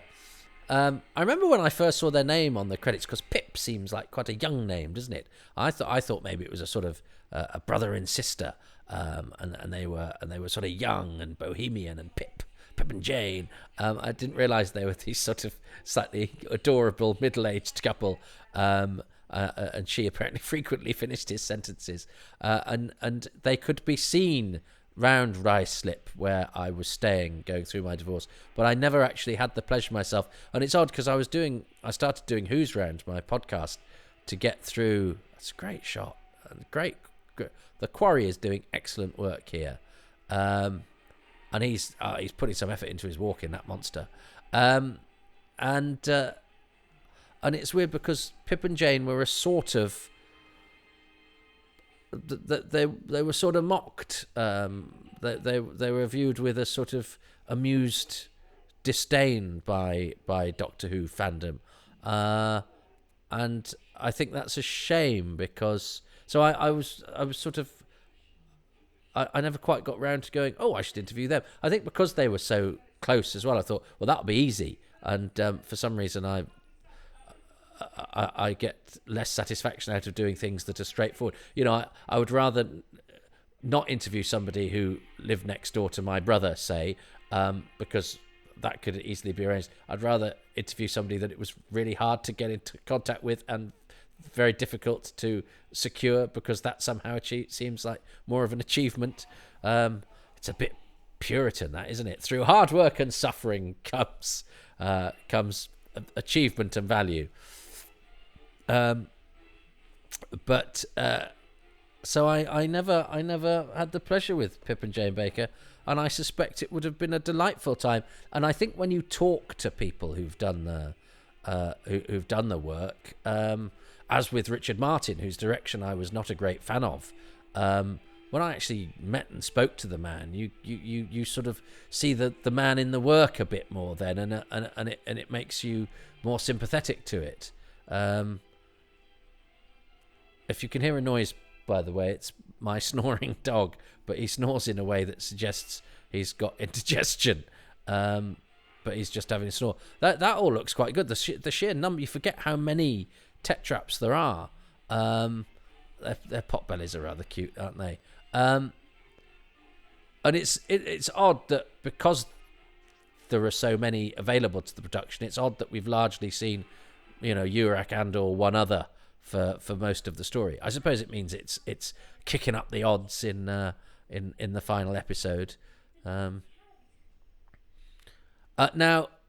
I think Bayes has already signalled that he's ripe for self-sacrifice, just in the fact that he's the one who's helping the Rani, but he's got some nobility about him. But at least he's not doing what Ian McElhenney did in The Timeless Children. He's spending the whole thing going, and I'm quite old, so it doesn't really matter if I die. Because you sort of go, why are you spending all of the episode taking any wind out of the dramatic sails that there may be if we have to lose a much-loved character? You're essentially going, it will be less sad if I die. So I feel at least Bayes' sacrifice, although I seem to recall he doesn't actually really need to be there. I'll see if my memory is correct, that he just basically is there checking a couple of connections. This is. I have a friend who's a great big Elvis fan, and I think he was quite chuffed because Doctor Who mentions Elvis in this episode. It's odd, isn't it, that Doctor Who could run for so long and only actually mention Elvis once in the whole of the classic series. Does Elvis get a mention in the new series?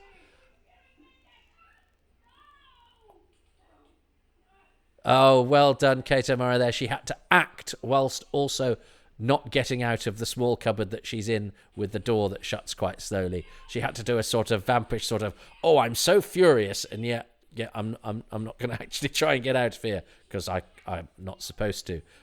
But I need to buy the door a bit of time.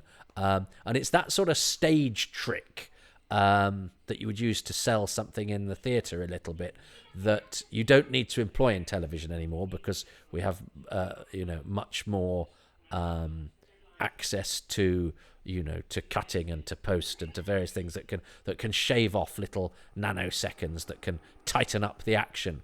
But because so much of this was, real time, it is a bit more theatrical, and so you need. I saw Kate O'Mara on stage in a sexy Antony and Cleopatra, and it caused some consternation because, as the minister in Blot on the Landscape would say, there was a teat, there was a nipple on the poster. Kate sort of did a slightly warmer version of the opening episode of Triangle on the poster, and it was it was very much billed as so Cleopatra and her ladies. Well, I mean, they had some gossamer sort of tops on, and but there was a little bit of nippleage in apparence to spice up an otherwise quite long production of Antony and Cleopatra. That's mean. That's a good effect though, and that's, what I particularly like about that is the fact that the hand goes in the water, which means that you're slightly distracted from the mix. It's a very clever piece of direction, that, and a neat moment. Little moments like that show when a director is working hard and being clever. Beas? Oh.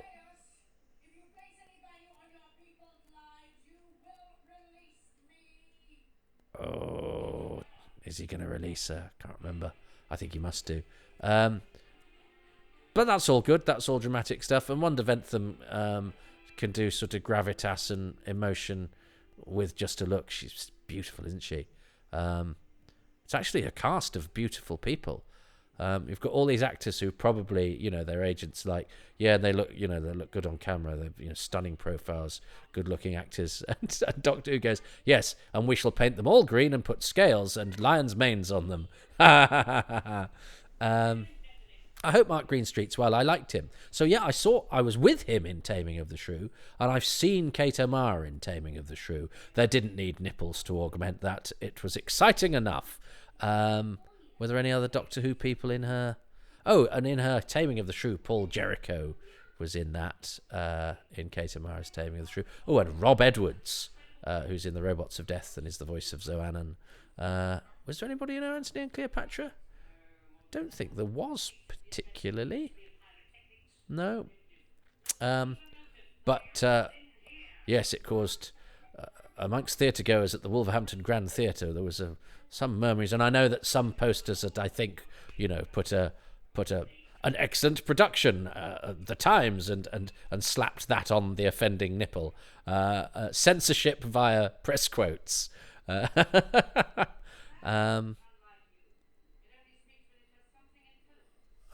But of course, we went to see it because it was Kate O'Mara from Doctor Who doing Antony and Cleopatra. There was nothing. We weren't lured by areolae, if that's such a thing.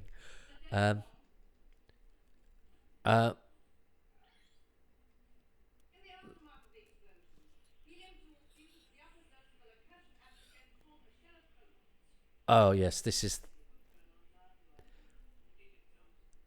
But thankfully, Doctor Who needs to tell Mel so that now this that the Rani's plan is totally understandable to everybody watching. I can't remember the details, but actually I don't really care. It doesn't have to make much sense. But because it doesn't have to make much sense, I do feel sorry for Kate O'Mara having to say all of that, which you can tell she's not particularly over the moon about. And then she sort of goes back to being all gloriously vampish when we get back to the emotion. You know, the stuff about I'm creating a shell of chronons, wah, wah, wah, wah, wah.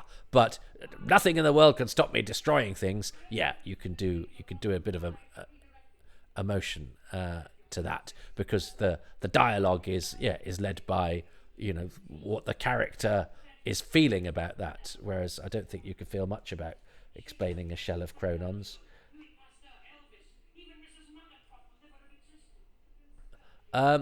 Yeah, I actually think Elvis is the punchline to that line, not Mrs. Malaprop. But I think the joke there is that this doctor himself is doing malapropisms and getting quotes wrong, which I'm glad somebody decided is possibly the worst thing about him and that he should stop doing. But you know, post-regenerative trauma makes you try things that your doctor then doesn't do later because the actor is no longer finding their feet. Yeah, I don't know. I think that's good. Post-regenerative trauma is a good thing because it gives you license as a performer to go, should my doctor always kick people in the shins? No, I don't do that anymore. It's post-regenerative trauma. It's...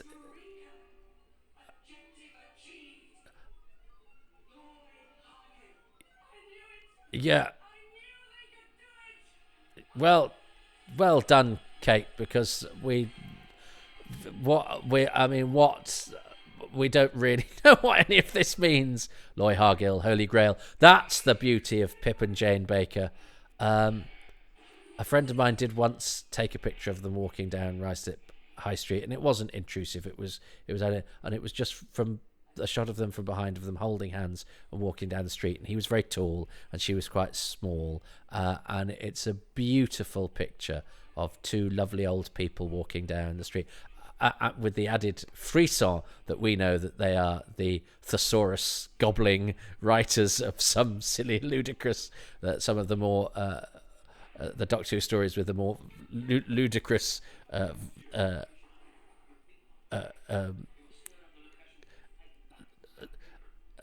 landscape of language.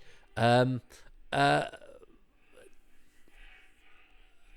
what was I talking about? Kate O'Mara there was doing a lot of heavy lifting while the camera was just on her, while she was having to look excited about Loy Hargill, an anagram of Holy Grail. And I'm sure Pip and Jane Baker, in the book of Time and the Rani, is it that the Tetraps language is the brilliant wheeze of what can we do to suggest different alien language patterns? Well, they speak English, but all the words are backwards. And you go, oh, God, really? Come on. Doctor Who is ambitious and crazy, and sometimes misfires. But sometimes you get moments where somebody thinks they've had a really good idea, and you just have to think about it for a quarter of a second and go, that's really not a really good idea. And why did nobody point that out? So there's a nice bit of jeopardy because everyone's got the bad straps on. Because let's not forget, she is a high-booted, voluminously haired. I've said space dominatrix before. Why not? But the things she does are. Where there's a will, there's a beneficiary. Yeah, very good. But what are we supposed to make of the fact that bauble has the wire that can? It doesn't matter. But it's like they're all in on something that we as a viewer go, well, that's not. You know, you haven't worked anything out clever there. That just happened to be lying around. But it's okay because it's safe. There's a bit of glitter on their faces as well, aren't they? But that suggests scales where the scale makeup is not. So, and I think the shading and everything on the facial makeup is very, very good. I do like the Lacurtians. They might be one of my things. And is Kev McCulloch's music going to be one of my things? I did a thing I don't like there. I used a Christian name of somebody I don't actually know. I don't like it. Yeah, I think I've mentioned this before when, publications call Tom Baker Tom, or people call him Tom when it's Tom Baker. He's not our mate. He's Doctor Who. He's an actor. But I'm aware that's very old-fashioned of me. But I don't mind being old-fashioned because it means I now have gravitas. No, it doesn't. Why is it that we like things that are old? Of course, we like things that remind us of times we understood. As you get older, I think you understand things less, and you're supposed to understand things less because things are more understandable to the younger generation who are creating the world that they're going to end up living in. So of course it's going to be a world that they've made sense of that makes increasingly less sense to us, which is what keeps us going and keeps going until we walk off the perch and fall off it. Pasteur. I'd forgotten Pasteur is in it. So we do have Louis Pasteur. So we do have some more A-list scientists as well as Einstein. Who played Einstein? It's certainly. Why would people think that's Patrick Troughton? He's small and he's got a face, and that's enough to become a rumour.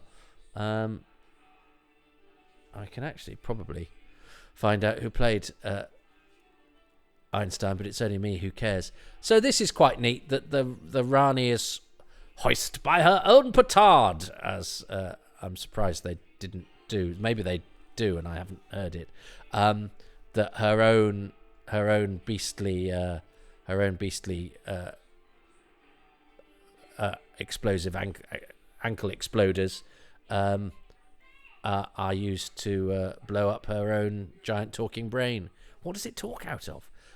Doesn't matter. In fact, I hate me for saying that. It's probably hooked up to a vocal synthesizer, or it's so big and powerful enough that its thoughts can come out of some sort of device it's got at the base of its thing. It's fine. That's fine. I didn't even need to raise it. I was just like somebody on an awful clip show trying to find something to criticise when I'm watching a thing set in a space quarry with blue rocks with evil bat monsters kidnapping Einstein in order to stick them in the cupboard belonging to an actress from Dynasty, whilst a very dignified stage actor with over 50 years experience walks around with a lion's mane on, not actually doing anything apart from going, I've got to do something. I know, I'll adjust the bracelets because we need some emotion and somebody has to die, because the only people that have died so far have been fairly small characters, and a bit of self-sacrifice is always an emotional target in a Doctor Who, even though he doesn't really need to be there. That's a great shot.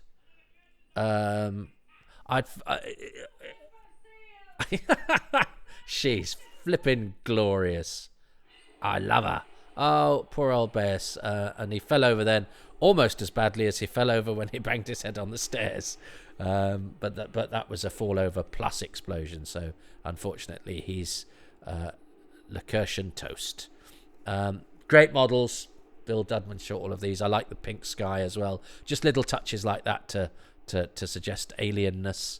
But and the model works very, very good. But I'd forgotten actually, because Doctor Who gets a bit of stick for quarries, but the quarries are great locations for Doctor Who, and I think Andrew Morgan has shot this quarry particularly well. Although I don't know why the Rani's TARDIS is a pyramid and not a rock, but it doesn't matter. And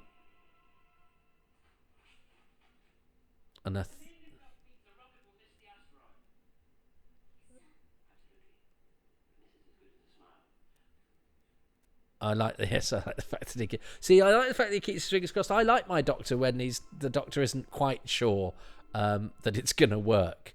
I like the fact that the Doctor is a genius, but often makes mistakes. You don't want a flawless hero.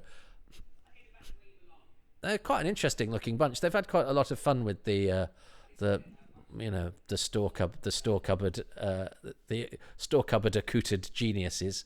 I wonder if you'd have a few more aliens in there now, though.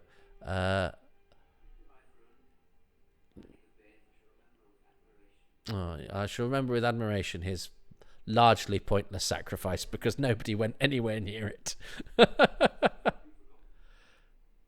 He will not be forgotten, but largely because he gave a much better performance in The Faceless Ones. No, Donald Pickering was very good. Yeah, they've.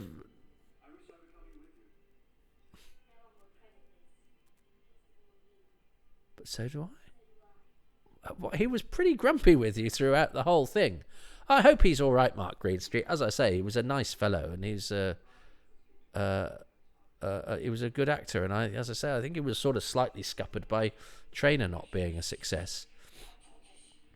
Oh, she's not upside down, but something. But yes, being hung up for so long caused Kate O'Mara a few problems. But credit to the actors who are hanging upside down, because it's really, really uncomfortable. It's a bit like a bat version of the Long Good Friday, isn't it? Someone's been totally out of order. Now, this is really stupid, because many of them might now die.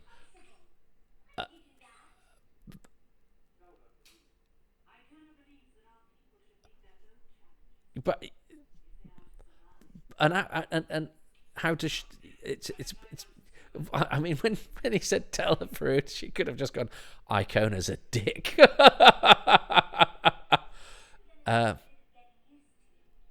So that's the first performance. And because, funny enough, I was on Twitter last night, having mentioned about the jumper, and somebody put up a picture of Sylvester with the jumper off and just the tie and the shirt, and he looked absolutely fantastic. So yeah, I wish they'd ditched the jumper. It's you can have too many question marks. How many is too many question marks? Festooned on a jumper. Okay, so, well, do you know what? My least favourite Doctor Who story, is it now? I didn't find that as much of a chore as Part 2 of Time Lash. I really struggled with when we did this about halfway through, when the plot sort of ground to a halt and they had to sort of fill in, and everyone just sort of seemed to give up. Nobody gave up in this.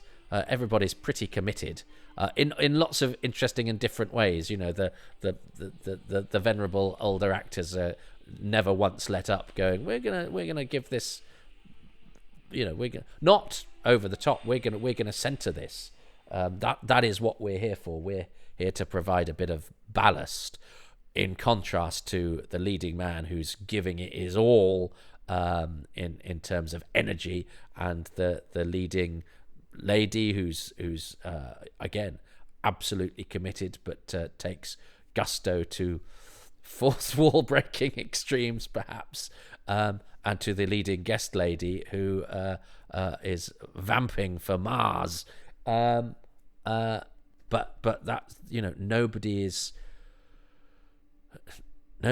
wasting our time. Everybody is full on. So if some of that's misguided, you know, in terms of some of the presentation, it's not out of laziness, and it's a lot of fun. I would have happily watched and enjoyed that, and very much got over myself.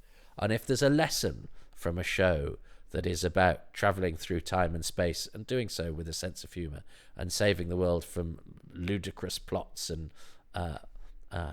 overstuffed villains, is that Doctor Who, at the character's best and at the programme's best, sort of goes, you're not that important, because there's a whole big wide universe out there, but it doesn't matter that you're not important, because actually the little things are sometimes what makes life very special. So one, get over yourself, and two, enjoy yourself. And I'm hoping that my journey is enabling me to do both of those things. Dear Antoni has 2 more things to choose. Let's see what they are. Oh, I have to choose mine first. Them's the rules. I'm going to choose the design of the locutions, which I think is different and interesting, and I think the makeup is very, very good. I saw a picture the other day of the Shimmer-On baby, which is basically just green makeup slapped on a baby, which I'm sure will be illegal these days.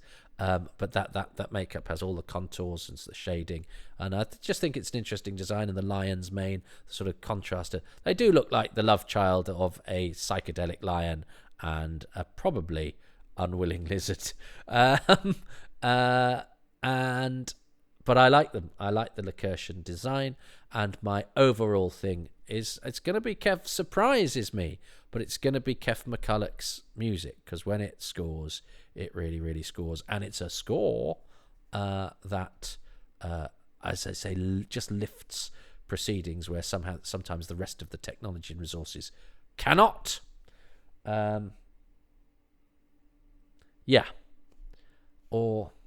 I've chosen now with an honourable mention to the fact that Pip and Jane Baker, as I say, I think often misguided, but I do adore them because, again, they're not lazy. Their commitment to dialogue that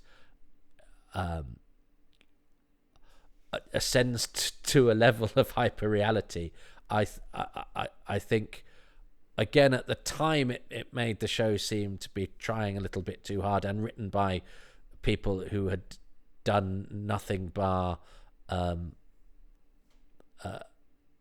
sort of hang around in theatrical, regional theatrical bars for the past 25 years.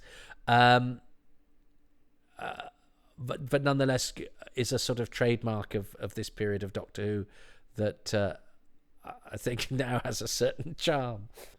And I suspect Antoni said, well, yeah, they did choose a line. It doesn't matter. Let's see. Well done, Toby.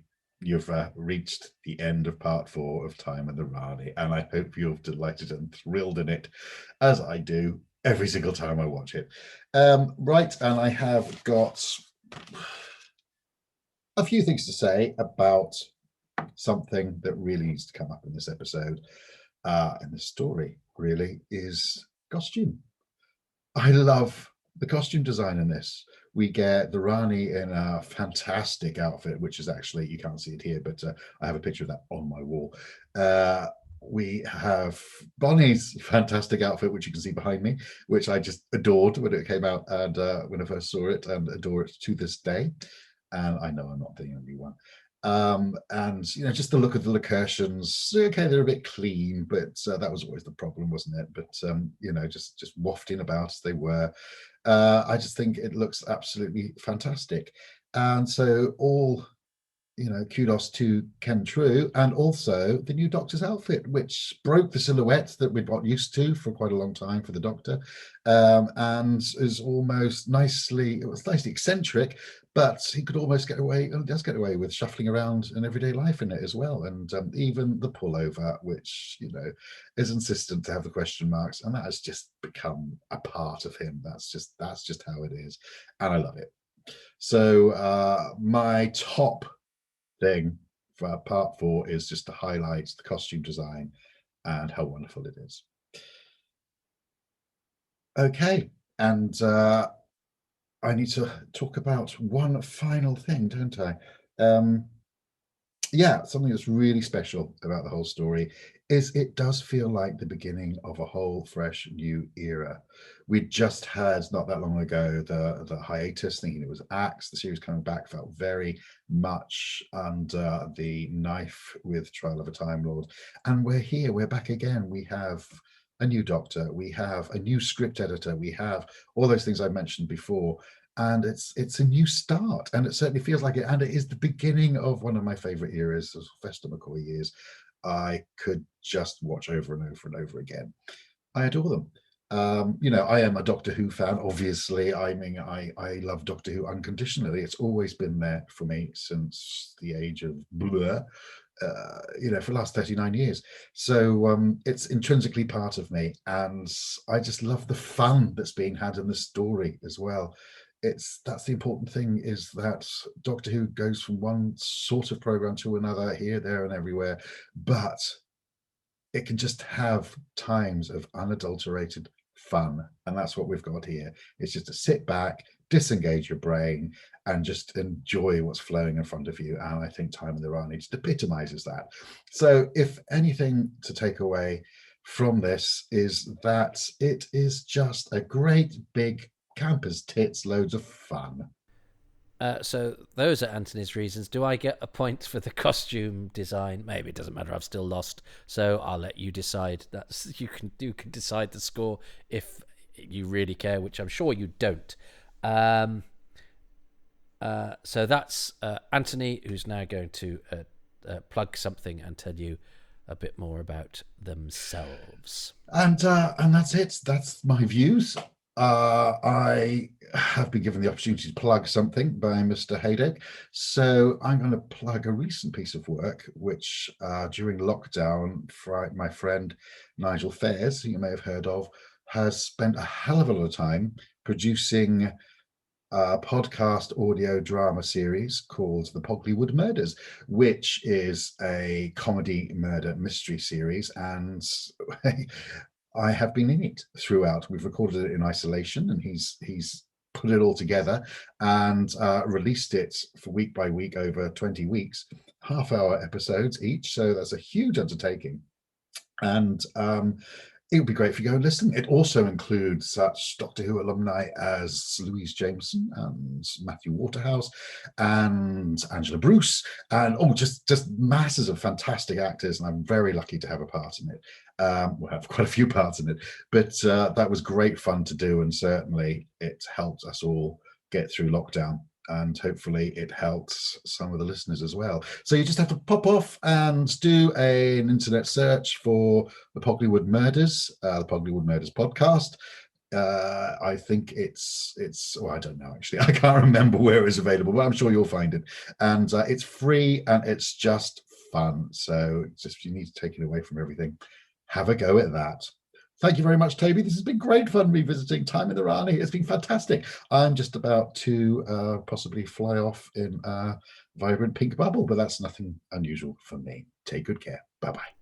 Oh, well, I like to think Antony is in a big pink bubble, even as they currently are in hospital. So look, there's a GoFundMe. I've brought this forward in the schedule for, I hope you'll agree, an important reason. So I hope this has been fun for you. Lots of love to Antony.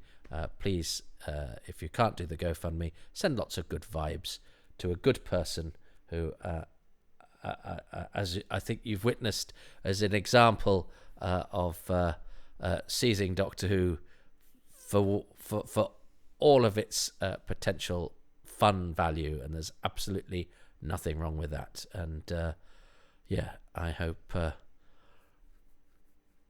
I think I'm getting there with not taking, whilst taking life very seriously, not taking it too seriously as to not make it fun. And you can do the same with Doctor Who.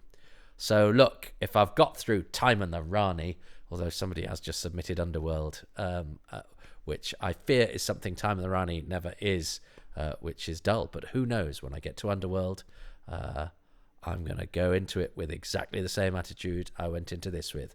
This is my favourite programme, and I'm going to love it. And, Bernard, just be very, very careful. Bernard is trying to sabotage. He's just heard, we're not going to watch Underworld now, Bernard. It's okay. We're not going to watch Underworld now. Can I take that wire from around you? There we go, my darling boy. Okay. Thanks very much for listening. Lots of love to Antony. Lots of love to you out there. Have fun. Nothing in the world can stop you. I think you'll find. I think you'll find. I think you'll find. I think you'll find. Hey listeners, you know how we loved episode 2? Well, one of your number, listener Nick Milton, has been in touch to ruin that for us. Nick says, Toby, sorry to disappoint, but having just listened to your commentary for Time and Your Auntie Part 2 and your praise for Wanda's Tears, I double-checked the production subtitles from the box set, which I was reading when I watched a couple of weeks ago. They actually state that she had a special liquid dropped into her eyes just before the recording of these shots to stimulate tears, an old actor's trick. Mind you, don't know how many folks look at these subtitles, so you could pretend I never told you, lol. Well, you did tell me, Nick, and presumably you're off to a Father Christmas podcast now to tell them a few things. Well, we enjoyed Wanda's Tears, but little did we know that they were fake tears. Oh, well, there we go. It was fun while it lasted. So I think you'll find there's not as much poetry in the world as you thought, thanks to listener Nick Milton. Cheers, Nick.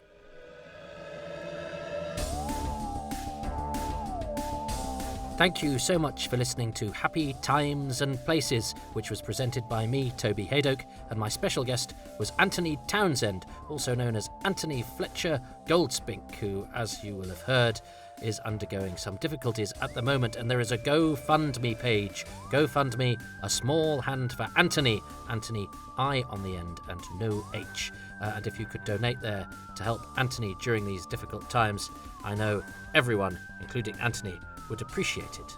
I appreciate the patrons of this podcast and others, who include Ruben Herfindahl, Peter Harness, Rob Leonard, Stephen Moffat, Richard Straw, David Anonymous, Jenny at Blue Box 99, Paul Carrington, Paul Cook, Peter Crocker, Rob Dawson, John Deere, Chris Dunford-Kelk, Chris Phone, Jason Gorman, Siobhan Galichon, Ian Key, Joe Llewellyn, Darren Mackay, and Barry Platt. The music is by Dave Gates. If you would like to join that lovely list of patrons, you can go to patreon.com/Toby Haydock, and you get advance releases, exclusive material, higher tiers get a badge, but it's fairly egalitarian, so most stuff is available at the very lowest tier, which is a mere £3 a month, and you even get 10% off the top of that if you join for a year. There's 10% if you join for a year, whatever tier you choose to go on. If you can't or don't want to do that, that's perfectly fine, but you still feel like giving me the odd tinkle of a coin in mid-Jaxie. No, that's not a thing. It doesn't matter. Nobody's listening at this point anyway. Go to Ko-fi.com. Should be called Jaxie.com. I suspect you get different things there. Go to Ko-fi.com/Toby Haydock, and you can do a one-off payment if you think I deserve it or sound hungry enough.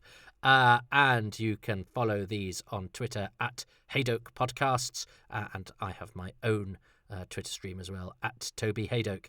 But also what you can do for absolutely no money at all is give these 5 stars on iTunes and Apple.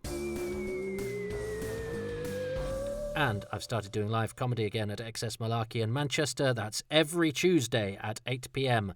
at the Bread Shed in Manchester. But we're also online once a month, the first Sunday of every month, on twitch.tv/XS Malarkey. It's my comedy club, XS Malarkey, that's been going for 24 years. So we must be doing something right. And we charge as little as possible and bring the best acts from around the world. And in fact, the online version is totally free. Donations are possible to make, but also very, very possible to avoid, which is why I'm broadcasting from a cupboard and don't have any trendy clothes.